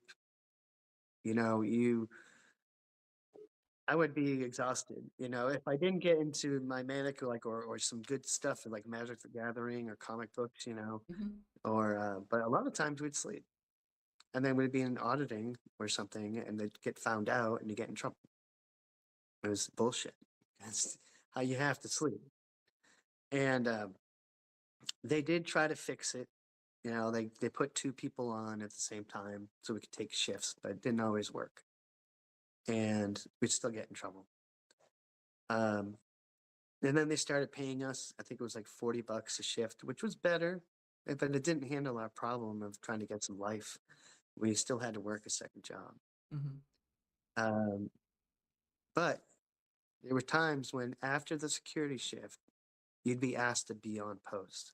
Ugh. And oh, dude, you want to talk about like that was painful. It's pretty abusive. It just is, whether what the intention was or not, what the mentality was or not. It's abusive, and what effects it has on a person, I'm not exactly sure, but I'm sure it's suggestions, more control, all that. Um, so I'd go back on post after no sleep or very little. It was hell. That's all I want to say. Because when you talked about sleep deprivation, it's definitely there. I've seen it with others, and myself.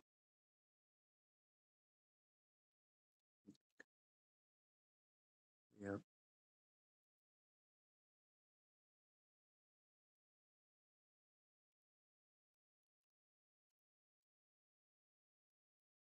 That's what I can say about that. Nothing huge, but I think it's important though because there's staff members who know what I'm talking about. If Mm-hmm. if they're watching this, Yeah. there's staff members who know what I'm talking about, and they go, "Yeah, that shit sucks." And I'm assuming they still do security shifts. You would know just by going at an org, and like you might see them inside, or there's always somebody there. They have to, even if they have a system set up. Can you tell me about your experience as a bookstore officer during the Oh basics yeah, yeah, release? yeah, man. Woo! About your experience as a bookstore officer during the Oh basics yeah, yeah, release? yeah, man. Woo! So this is during the time when I'm all like gung ho, like I'm this powerful Thetan, I'm this powerful OT, and I believe it. So, I kind of I feel it. So I'm acting it, and personally inside, I'm not kind of saying it out, you know, but I feel it. And when the basic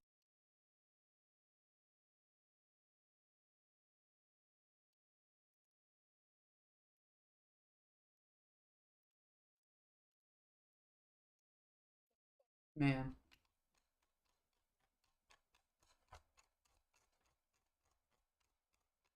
Ugh. I've got so much left. So this is during the time when I'm all like gung ho, like I'm this powerful Thetan, I'm this powerful OT, and I believe it. So, I kind of I feel it. So I'm acting it. And personally inside, I'm not kind of saying it out, you know, but I feel it. And when the basics came out, the golden age of knowledge, um, they actually recruited me to be the bookstore officer. Now, to be honest, in my life, because of my conditions, it's hard for me to take high levels of responsibility. Mm-hmm. Like I don't take positions of a job. It's too much because I just won't handle it. Maybe for a period, but not constantly. Yeah. And whether I just get pissed or want to like break away or whatever. So I got in a very high position during the golden age of knowledge, and I took it really serious. I was like really excited. So they brought us to LA, and we did the whole confidential agreement thing, you know. And they talked about the basics. They showed us the printing room, where it's all done internationally. And honestly, I didn't get much of it. Actually, this is when they started training all of the staff on how to sell the Dianetics book on the street. But here's the shitty part. Like, it was such a robotic pattern. It was so robotic. Do it like this exactly. And you couldn't do it different. Yep. And some people there from other states were kind of like, dude, they couldn't get it. It was like, new people, probably new staff. And it would be like, when your needle reacts on the stress test, I'd have to say like that right there, like all excited. Yeah. I have to impinge on you so it makes you think, and they just trained you to be a robot on that. And it worked. We'd sell books, and sometimes we wouldn't. But that trip in 2007, we got drilled on that pattern, and then we were going to go back to our orgs and, you know, ignite it at the orgs, and which we did, and we had success at that until we came along, right? Until all of us SBTV, and all the other SPs out there, all the other anti-Scientologists, all the live streamers, they can't get away with it anymore. Yeah. It's beautiful. It's so beautiful. I'm glad we have as much They're on fire. ways to document this stuff as we do now. Yeah, exactly. We have such a high level of documentation now. Just this, you know? Every story matters. Yeah, I think so. Any other questions? I have time, but you can ask anything. Your first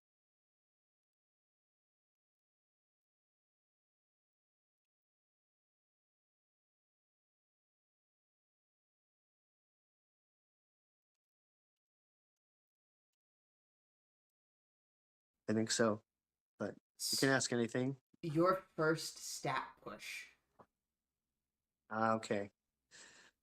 Let's see. Well, there's different ways to stat push. Like we were always pushed like Thursday before 2, right? And like, get this person signed up for the Purif. And like they push, and it'll happen sometimes. But the pressure, the amount of pressure on an individual Thursday before 2 is insane. Crazy anxiety, crazy years of that. And if your stat was down, we had weekly staff meetings.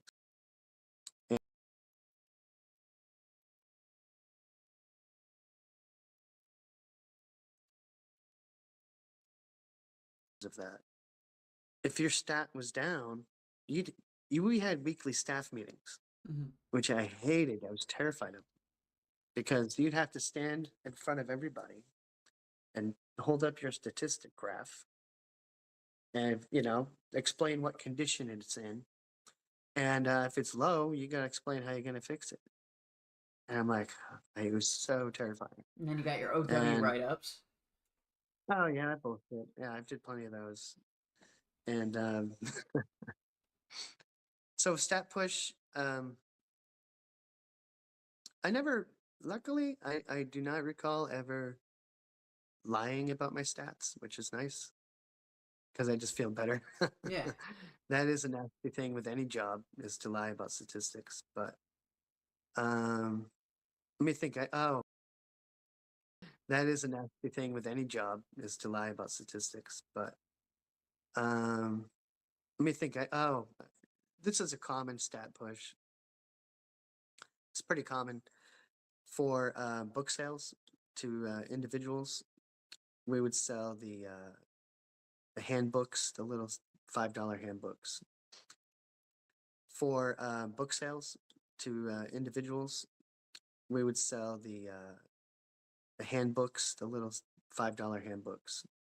We weren't supposed to do that or something. So yeah, I didn't. Nothing's coming to mind too solidly on the stat pushing. Yes, we were crazy on Thursday at 2. It was full of anxiety, and um, there's another word. It's anxiety and something else. Um, a little bit of fear. Um, yeah, it's not a good place. When did your Um,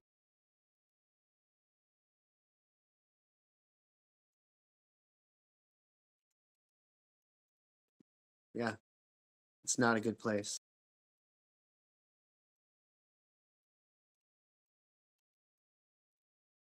when did your weekly staff meetings take place? Was it after 2 on Thursday or before 2?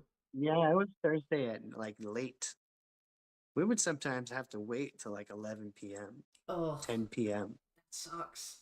Awful. Dude, so we'd have to stay there. You don't clock out. You don't have 6 o'clock. See you guys. All right, see you tomorrow. It doesn't Nope. happen. It's like, oh, 6 o'clock. Okay, post. Did you finish your letters? You have 50 letters to write this week. And you're like, what the fuck? I mean, I got this to do, this to do, this to do. They pack it on you. Mhm. They pack it on you. Deliberately, obviously.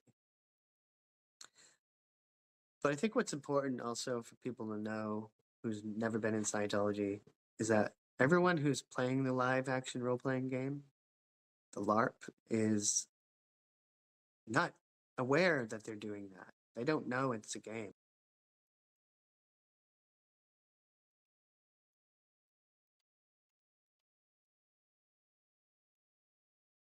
Not aware that they're doing that. They don't know it's a game. They don't know that it's a delusion. Mhm. And majority of the people in those orgs who are doing what they're doing believe in what they're doing. I know what that's like. I've been that side. And they can just step back and look. Do a doubt formula to any staff member or person connected to Scientology right now. Do a real doubt formula that even L. Ron Hubbard wrote out. If you do that doubt formula with sincerity, you're going to be on the side outside of Scientology. Because when you look, it makes you look at both sides. And Give I me a never sec. liked this with the doubt formula because you'd have to do it as reprogramming when you get in bad ethics. In certain situations, they make you have to reevaluate who you are. Yeah. And, it's fucked up. It's a real reprogramming. It's really crazy. So, in the doubt formula is a part where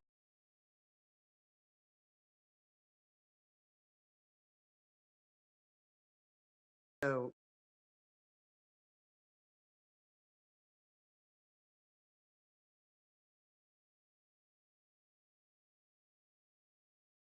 formula is a part where you have to honestly look at both sides, which means Scientology and whatever other side that you feel like you're in doubt about, like not being on staff or being on staff.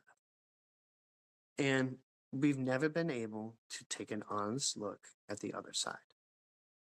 It's always been very one sided. You know, your ethics officer is over you. If you don't write something expected, it's not going to go well. So if now you can, I'm talking to anybody out there, now you can do a real doubt formula because you have all the data. Yep. You have so much here.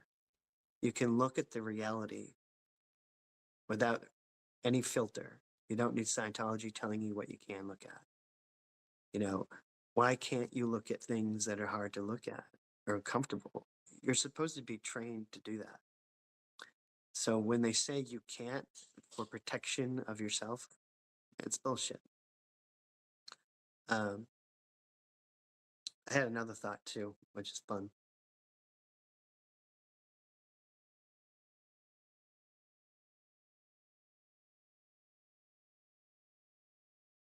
One of the biggest problems that I perceive that the staff or Scientologists are getting by looking at this material, if they're still in, Mm-hmm.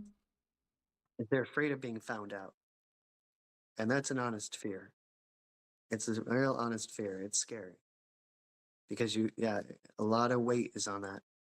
You feel like you lose all your friends. You're gonna lose this and that. You lose your eternity. Mm-hmm. You know, so I have empathy for them for sure, and I strongly encourage them to do an honest doubt formula.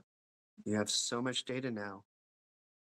Just do it with your own integrity, just like Scientology says. Go ahead and do it and see what happens. And it's time for truth. Truth is out. It's time to be honest. You have no more excuses, and nobody does. They can now see what Scientology is on the outside. They can see it. Yep. They can see it from the inside. It's just going to get worse. It's just going to get worse. Numbers are going Wait to go till we down. get staff. Hey, wait till this. I'll put this seed. I'll put this seed out there if it hasn't happened already. It'd be It'd be awesome if it was happening rampantly. Is wait till staff members start recording Oh. because they want to leave. They're like, "Fuck this! I'm going to get some juicy stuff, Mm-hmm. and I'm going to get the hell out." That would be awesome because that is evidence. We want evidence of this is what it's like, not this is what they say. Yeah. And we have so much evidence, but in the inside the org, deep inside the cave, uh, that would be good to record. And it can be done. It can be done. You have field staff members who go in, the trusted field staff members.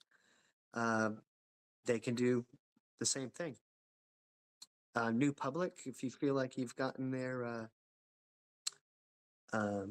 trust, it is covert. That's what you have to do sometimes. This is a war. These are battles. Trust. What you have to do sometimes. This is a war. These are battles. We're fighting for people's sanity. Yeah. Just to keep it simple. And so yeah, anything. If I can give you ideas, if you have ideas of how you could covertly get data inside the orgs, you guys could. If you're a staff member on the edge, you're okay. So yeah, anything. If I can give you ideas, if you have ideas of how you could covertly get data inside the org.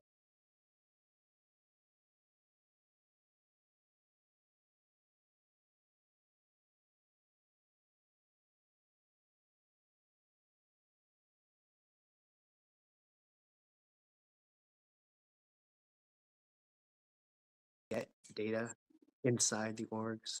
You guys could. If you're a staff member on the edge, You're okay. You can leave. You're,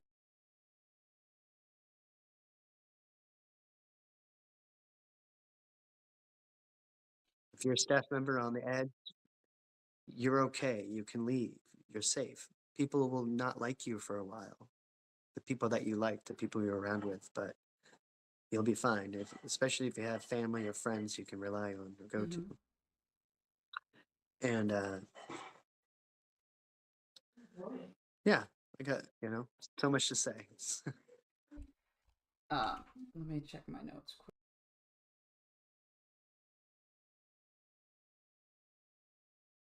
Friends you can rely on or go to. Mm-hmm. And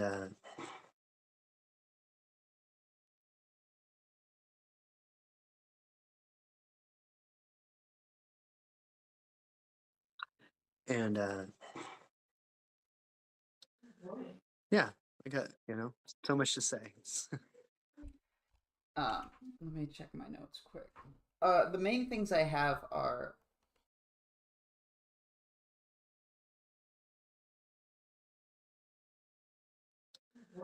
Yeah.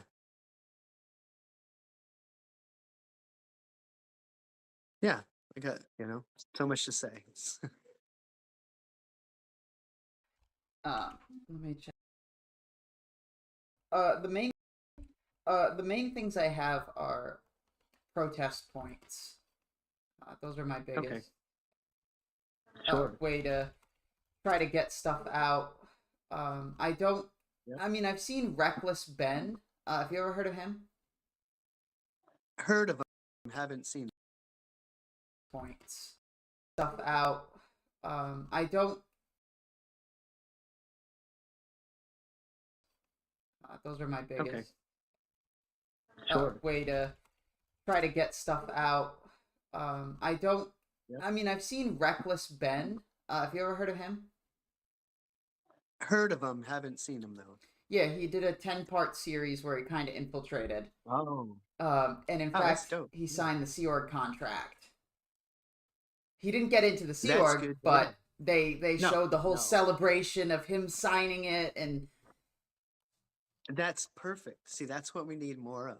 And thank you, Reckless Ben, for doing that. Yeah, and sorry for those who have done that and I just haven't seen it. You can always send it to me if you want. yeah, I can do that absolutely. Yeah, I was I love that I was gonna because say that's effective. That's effective. That's like, see, guys, see, we're showing you.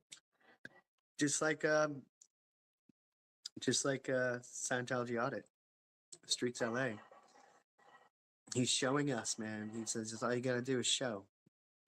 We're all witnesses. hmm It's awesome. I love it.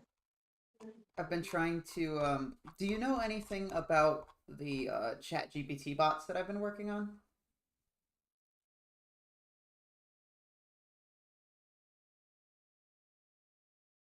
But I've never written them. An online chat bot that you can use. Okay. People Yep. can create different sub bots for different interests and different knowledge topics. I created Yep. one for HCOBs and one for HCOPLs. I uploaded everything. Oh, cool. So people are Wait, able all of them? all of All the of them? green volumes, all the red volumes from That 1991. is amazing. Um, That's so. so Oh, you're wow. able to ask for specific information. You could be like, "Hey, does Hubbard mention this anywhere?" And if he does, you could say, "What page is that on? What volume is that in?" You can, No way. and I have a way for people to Oh, cross-reference just to make sure that the bot is giving accurate dude, answers. that is phenomenal. That's Uh, phenomenal. but do you know who Like Jeff that's a Foxworthy serious is?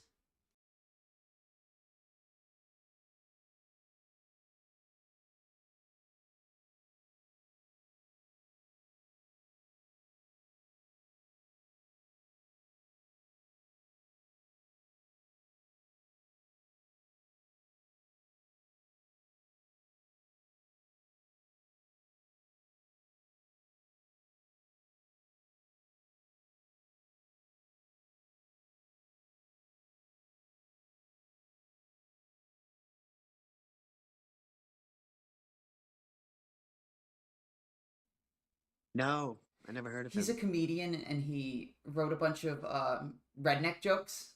So like you might be a Okay. redneck if you experience this. Yeah, that's fun. And I was Yeah. thinking about creating that for Scientology staff members. So I Ah, said, let me see what I got here. If you spent more time studying KSW than you have with your family, you might be a oh, Scientology that's a staff good one. member. Dude, you know what we had to do? I just for fun, just to Yeah. tell you, man. We'd have to. One point, it was one day, maybe a few days, where I guess the ED was trying to, the executive director was trying to like fix our statistics or get us more gung ho or something. Mm-hmm. It was all serious.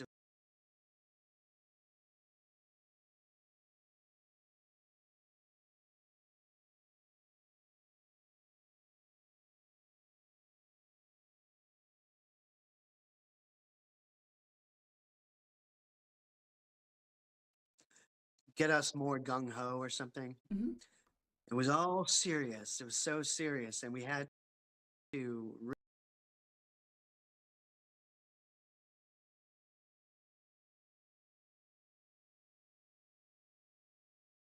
And we had to read KSW to the wall, and we had to drill it into our heads, You had to Chinese school like the it. 10 steps. Yeah, but to the wall until we had it, and then we'd get tested by somebody. Oh my god. They'd say, Oh, son of a bitch. I have been muted for so long. Oh my god. Thanks for letting me know that because I feel fucking stupid. okay, what's this? And then you have to say it, and if you don't, they say flunk, and you got to go back to the wall. Yep. Like Whoops.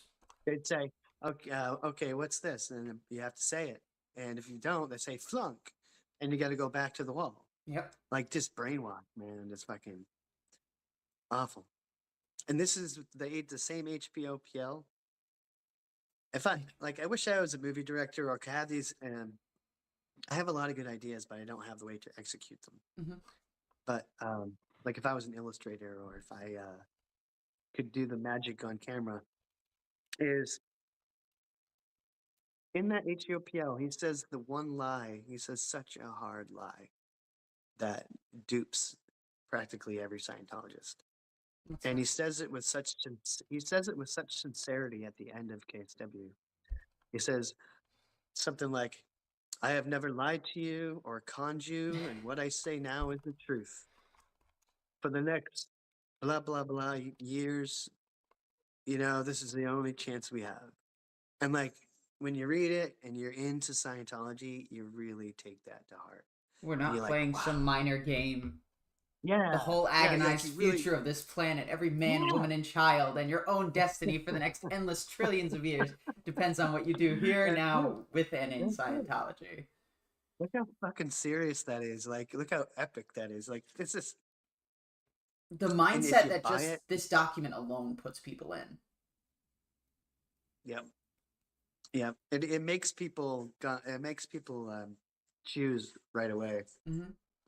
And when they choose out of like curiosity or feeling pressured to or whatever, um, they just go deeper in. And that KSW is in front of every course pack.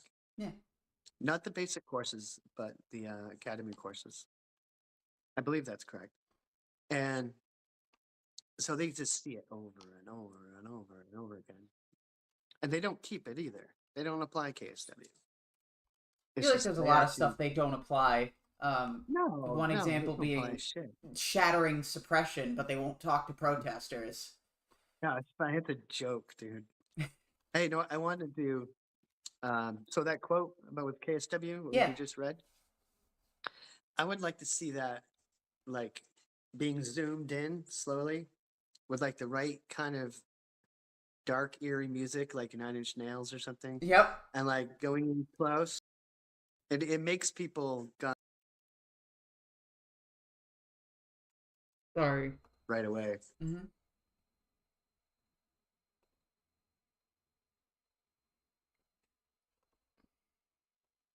They just go deeper in, and that KSW is in front of every course pack. Yeah. Not the basic courses, but the academy courses. I believe that's correct. And so they just see it over and over and over and over again. And they don't keep it either. They don't apply KSW. I feel like there's a lot of stuff they don't apply. One no, they example don't apply being shit. shattering suppression, but they won't talk to protesters. No, it's fine. It's a joke, dude. Hey, no, I wanted to do. So that quote about with KSW, what Yeah. you just read, I would like to see that, like, being zoomed in slowly with like the right kind of dark, eerie music, like Nine Inch Nails or something, Yep. and like going in close and like showing that as like just something nasty. Yeah. It really pointed out of like, yeah, you've been betrayed. This is a lie. We've all read it, and let's just look at it and try to acknowledge that it's wrong. It might just be still hanging there for some people. Yeah.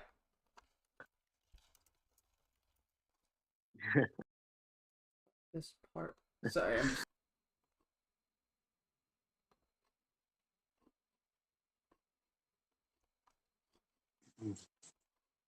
Skipping ahead.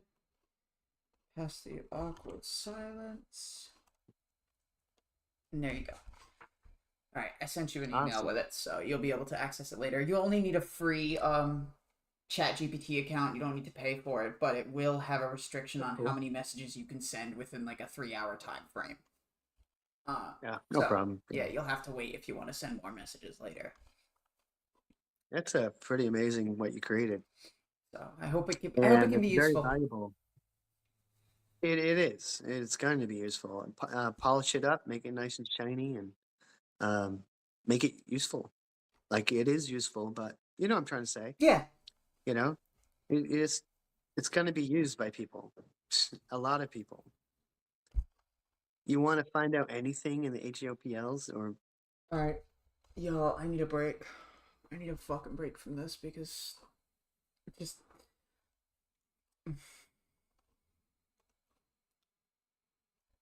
Joe Buchanan, you are absolutely right about how Matthew speaks. It's a very soft tone of voice, very relaxing. And I am actually finding myself slightly drifting off. Just getting to that point where I know that I can't focus anymore. But you know what? We got an hour and 8 minutes through. The fuck is cerebral hypoperfusion? I love Power Lies cerebral hypoperfusion.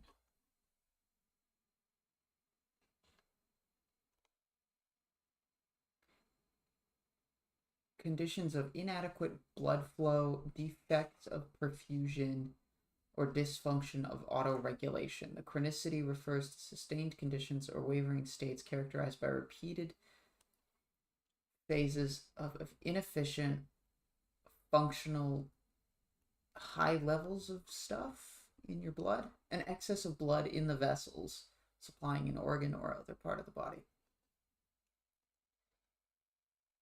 Okay. A decrease in perfusion of the brain may explain the symptoms of lightheadedness, dizziness, and mental confusion seen in POTS patients. I gotta say, Power Lies,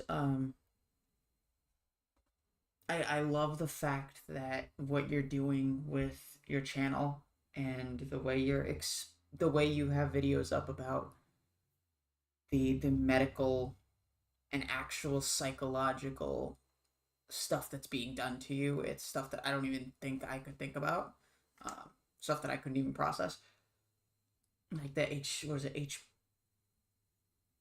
hold on. I want to say HPA, HCA. HPA/HCA, but I don't know if that's the index reformatting brain talking. HPA axis. The hypothalamic pituitary adrenal axis. Yes. So I like what you're talking about with the with just different parts of the brain and stuff like that and how they're affected by auditing. I find that to be extremely useful. Thank you for doing that, and keep up the good work. Paralyzed to Paralyze.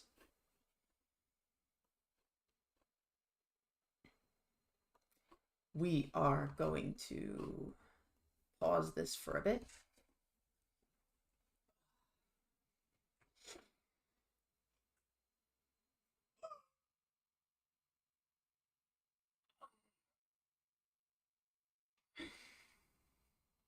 Oh, yeah, no, I can put that up. A second.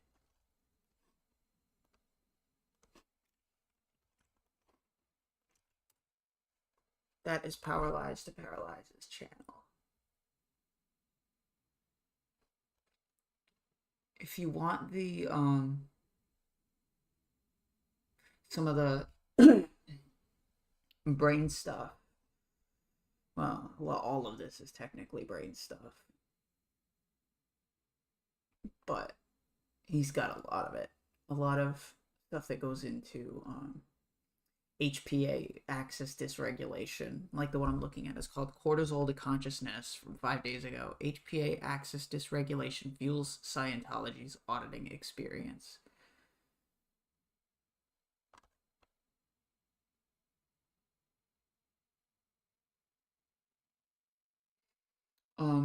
Paralyzed to Paralyze. Are you still here? And if so, do you mind if I listen to one of your videos right now on stream? Or sorry, we listen to one of your videos right now on stream. Because I don't want to... Okay, cool. So let me fix this. Get this up. The one I want to see is this one right here. David Miscavige's speeches, characterized by long, complex, run-on sentences, appear to be designed to produce a specific psychological effect on his audience. This tactic likely aims to induce a mild hypnotic state through several mechanisms commonly associated with hypnotic speech patterns. 1. Cognitive overload. Long, winding sentences with numerous clauses overwhelm the listener's ability to process information logically and critically. The brain becomes so focused on trying to keep up with the complex structure that it can lead to a mental overload. In this state, the listener is more susceptible to suggestion, as their critical thinking faculties are bypassed, creating a trance-like focus on the speaker. 2. Rhythmic repetition and flow. Hypnotic speech often utilizes a rhythm or cadence that mimics natural hypnotic inductions. Miscavige's speeches frequently involve repetition of phrases, ideas, or concepts delivered with a specific flow, which can lull listeners into a passive, receptive state. As they lose track of individual points, they become more attuned to the overall emotional tone or key phrases being emphasized. 3. Reduction of analytical thinking. When someone speaks in long, meandering sentences, it discourages immediate analysis. Listeners tend to lose the thread of what is being said and instead focus on the emotional or authoritative delivery of the message. This aligns with the technique of inducing what is known as confusion induction in hypnosis, where a person becomes more suggestible when they are confused or disoriented by the structure of language. 4. Induced dependence on the speaker. The complexity and length of Miscavige's sentences can create an implicit sense of dependence. The listener may feel that only the speaker, with his confident delivery and control over the narrative, can lead them to clarity. This reinforces a psychological hierarchy where the speaker holds all the answers, further cementing the leader's authority in the minds of the audience. In this context, the speech's hypnotic nature isn't accidental, but part of an intentional method to shape the audience's perception and behavior, ensuring they remain engaged without questioning too deeply. This is consistent with broader strategies in cult leadership, where controlling the information flow and the mental state of followers is a key tactic to maintain influence. And that's I think that's, here we go, right here. Force. So just this August, the People's Republic decreed that no one can reincarnate without government permission. In this way, they apparently think they can determine the successor to the Dalai Lama. Now, exactly how that law is to be enforced is unclear, but say Buddhist scholars, it will be a very hot issue. I imagine so. Of course, I could go on and on, but we'd only be repeating ourselves. Yet you do continue to go on and probably end up repeating yourself. But no. I'm gonna be honest, I may listen to more than one of these right now, because there are some that I've been seeing but I have not had the chance to look at. So let's take a look at this one. Scientologists, particularly staff members and Sea Org members, are conditioned to view non-Scientologists, or WOGs, as they are referred to within the church, as spiritually inferior. This belief is deeply ingrained in their mindset through the teachings of L. Ron Hubbard, who depicted those outside of Scientology as being trapped in lower states of consciousness or spiritual ignorance. As a result, Scientologists, especially those in high-ranking positions, often see themselves as part of an elite group responsible for the salvation of humanity, while simultaneously needing to protect themselves from the perceived dangers and chaos of the outside world. This fear is amplified when they encounter protesters or criticism from the general public. Scientologists are taught that external forces, particularly critics and protesters, are agents of suppression, SPs, working to undermine Scientology's mission to clear the planet.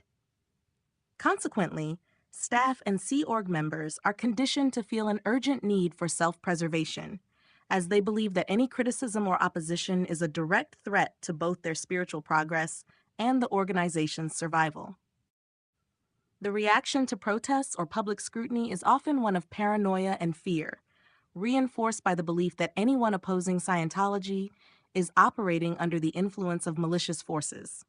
This creates an insular mentality, where Scientologists view the general public not only as spiritually inferior, but also as potentially dangerous. The combination of superiority and fear drives them to distance themselves from external threats, while simultaneously justifying aggressive responses to critics.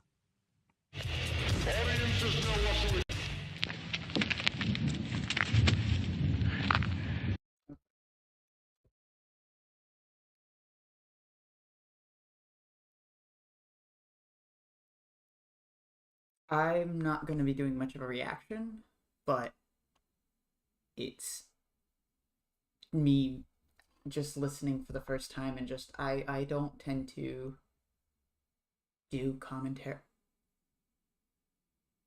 Oh, that came out last year.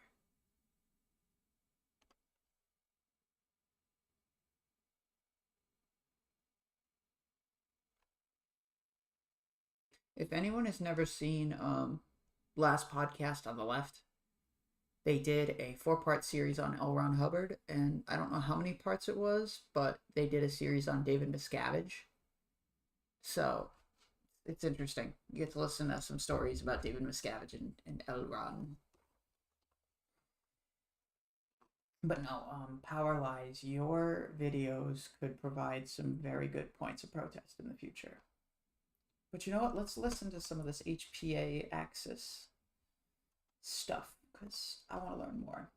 An HPA, I tend to be quiet when I listen. hypothalamic pituitary adrenal axis dysfunction, could indeed explain many of the so-called spiritual phenomena experienced during Scientology auditing sessions, especially in the context of stress, altered consciousness, and emotional processing. The HPA axis overview. The HPA axis is a major part of the body's response to stress. It involves interactions between the hypothalamus, pituitary gland, and adrenal glands, regulating cortisol, the stress hormone. This system is responsible for managing stress reactions, mood, energy levels, and even aspects of memory and cognition. Auditing and HPA axis activation. Auditing sessions in Scientology often involve reliving emotionally charged memories, or engrams, while using the e-meter, which delivers a low-voltage current through the subject. During these sessions, individuals confront traumatic events or emotions, which could stimulate the HPA axis and trigger stress responses. How HPA axis dysfunction could play a role. 1. Chronic stress activation. The repetitive and prolonged nature of auditing sessions, 2.5 to 5 hours per day, could lead to chronic activation of the HPA axis. This could result in an overproduction or underproduction of cortisol, leading to symptoms like hyperarousal, fatigue, emotional dysregulation, and altered states of consciousness. People under chronic stress often report feelings of dissociation or heightened awareness, which could be interpreted as spiritual phenomena. 2. Emotional flooding and cortisol dysregulation. If the HPA axis becomes dysregulated due to repeated stress exposure, common in auditing sessions, individuals may experience emotional flooding, intense emotional responses that overwhelm cognitive processes. This can feel like a breakthrough or access to deeper, unconscious layers of the mind. However, it's more likely the result of neurochemical imbalances, particularly in cortisol levels, which affect how memories and emotions are processed. 3. Altered perception and reality distortion. Elevated or depleted cortisol levels, a common result of HPA dysfunction, can distort perception, making individuals feel as though they are having profound insights or experiencing spiritual phenomena. This may include experiences such as feeling detached from reality, gaining new awareness, or accessing repressed memories, common claims in Scientology auditing.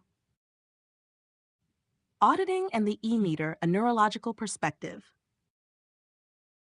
The use of the E-meter, which applies low electrical currents, 0.15 to 1.5 milliamps at 5 and 0.071 to 7.1 Hz, could potentially modulate neural activity.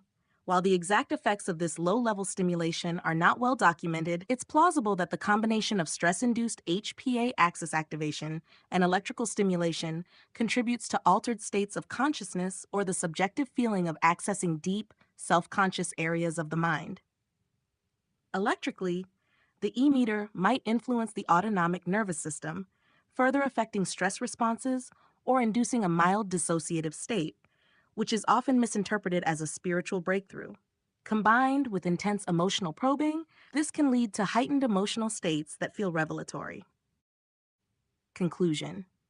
The spiritual phenomena reported during Scientology auditing could very well be the result of HPA axis dysfunction, which dysregulates emotional processing, perception, and consciousness through chronic stress activation. This, in combination with the psychological and possibly neurophysiological effects of the E-meter, likely gives individuals the sensation of accessing hidden parts of their mind or experiencing spiritual insight. However, these experiences are more likely due to neurochemical imbalances rather than actual metaphysical or spiritual events.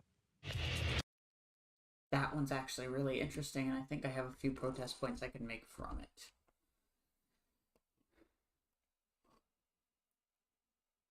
So thank you, Paralyzed to Paralyze, for doing the work that you do, and keep it up. Because you are teaching me and everybody else so much about the brain's anatomy and psychology and stuff like that that I would have never learned otherwise.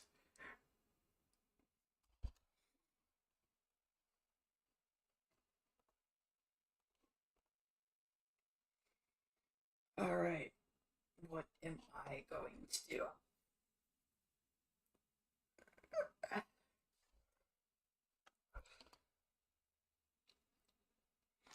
Yeah, I don't know what to do.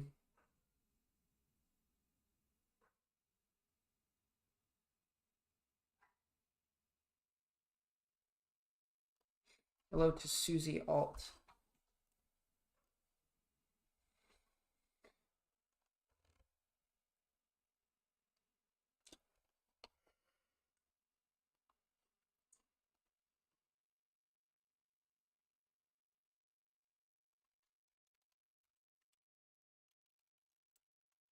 I'm gonna quickly email TheHolyRogue.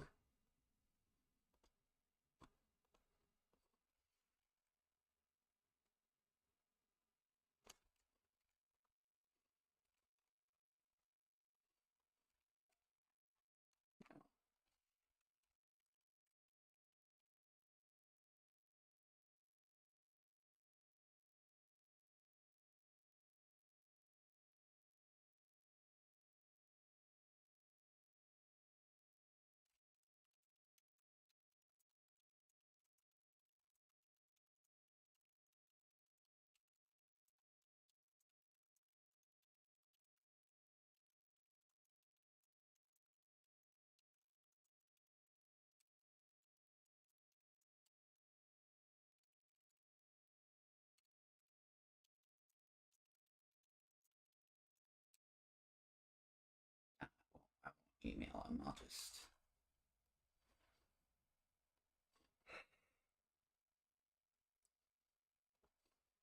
Bulletins? That's intense. Anybody can look at that with what you created. So any non-Scientologist could say, what do they say about psychiatry? Because, I got my son who needs psychiatry. Oh my God, what? That's bullshit. Hey, here's a good one.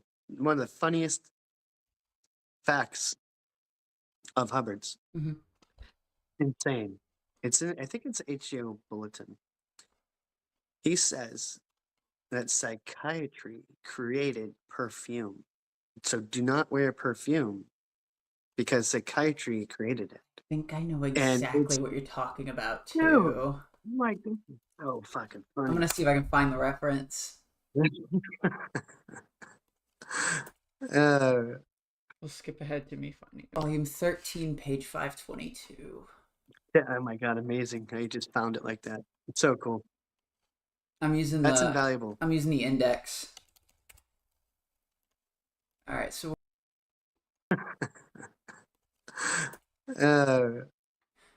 the fragrance that is being thrown around by the psychs in the marketing advisory agencies is a heavy corrosive and is probably responsible for much of what they are calling allergies. These perfumes and fragrances are basically paralytics of the olfactory nerve. They are, if you please, a sort of tranquilizer. They drastically cut down awareness, and when one is fairly alert in his senses, it is like being gassed with nitrous oxide or something. So that's why these people don't notice the smells and things. That's why they put up with these horrible stinks. Yeah. Please don't put on that CK1, please. CK1? Don't put on. My stupid ass doesn't know cologne because I didn't wear it. So my dumb ass couldn't figure out that CK is Calvin Klein. That CK1, which is a cologne, Calvin Klein. Yeah.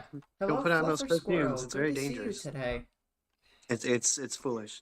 And so people would actually go to ethics for that. That's fucked. Yeah, it is. That is fucked. It's like it's power lies. Let's talk about the fragrances. Let's go to your channel and see this because I saw the video. It was called Fragrance Fury. There it is. Let's restart it and listen. When considering the effects of auditing and the E-meter on the thyroid, adrenal, and pituitary glands, it's possible that the combination of prolonged stress, brainwave manipulation, and emotional pressure during auditing sessions could exacerbate or even trigger dysfunctions in these key areas of the endocrine system. Here's how. 1.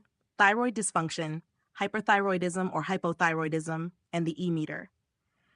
During intense auditing sessions, participants are often subjected to psychological stress, which could lead to a heightened activation of the HPA axis. Chronic stress has been known to influence thyroid function, particularly causing hypothyroidism in some individuals. Auditing's repetitive and stressful nature could, over time, lead to thyroid dysregulation, amplifying sensitivity to smell and other sensory experiences as the nervous system becomes more sensitive to stimuli. Additionally, if the brainwaves entrained by the E-meter are kept in states that alter stress perception, this might further impact thyroid function, causing symptoms like fatigue, cognitive fog, or even sensory sensitivities. 2. Adrenal insufficiency, Addison's disease, and auditing stress. The psychological pressure during auditing sessions could overactivate the adrenal glands, resulting in an eventual depletion of cortisol reserves, as seen in adrenal insufficiency. Chronic overuse of cortisol due to constant stress could lead to a state where the adrenal glands no. By the way, I know I'm yawning. I'm not bored. I'm just tired.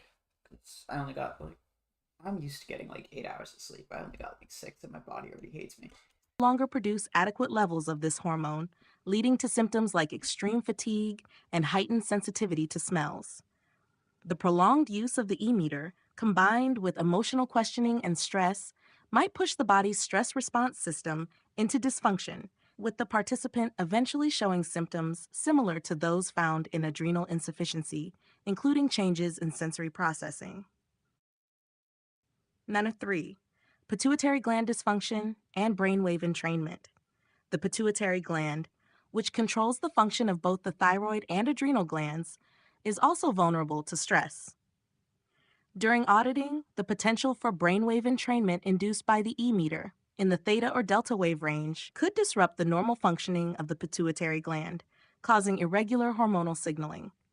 As the pituitary regulates critical hormones that affect sensory processing and stress responses, prolonged exposure to this type of manipulation could lead to pituitary dysfunction, which may manifest as heightened sensitivity to smell, fatigue, or cognitive disturbances. Conclusion: the combination of psychological stress, brainwave manipulation, and the physical toll of auditing sessions with the E-meter could contribute to endocrine dysfunction, particularly in the thyroid, adrenal, and pituitary glands. These dysfunctions might amplify sensory sensitivities, such as heightened sensitivity to smell, while also leading to fatigue and other symptoms that mirror conditions like mononucleosis. Ultimately, prolonged stress from such practices may compromise the body's hormonal balance, with wide-ranging effects on both physical and mental health.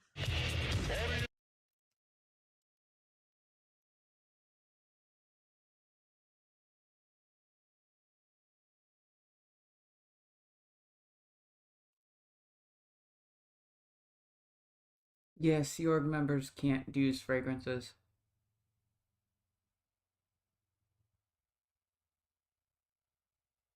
That's actually a really interesting concept, that Hubbard may have been hiding a goiter. I wonder if he was.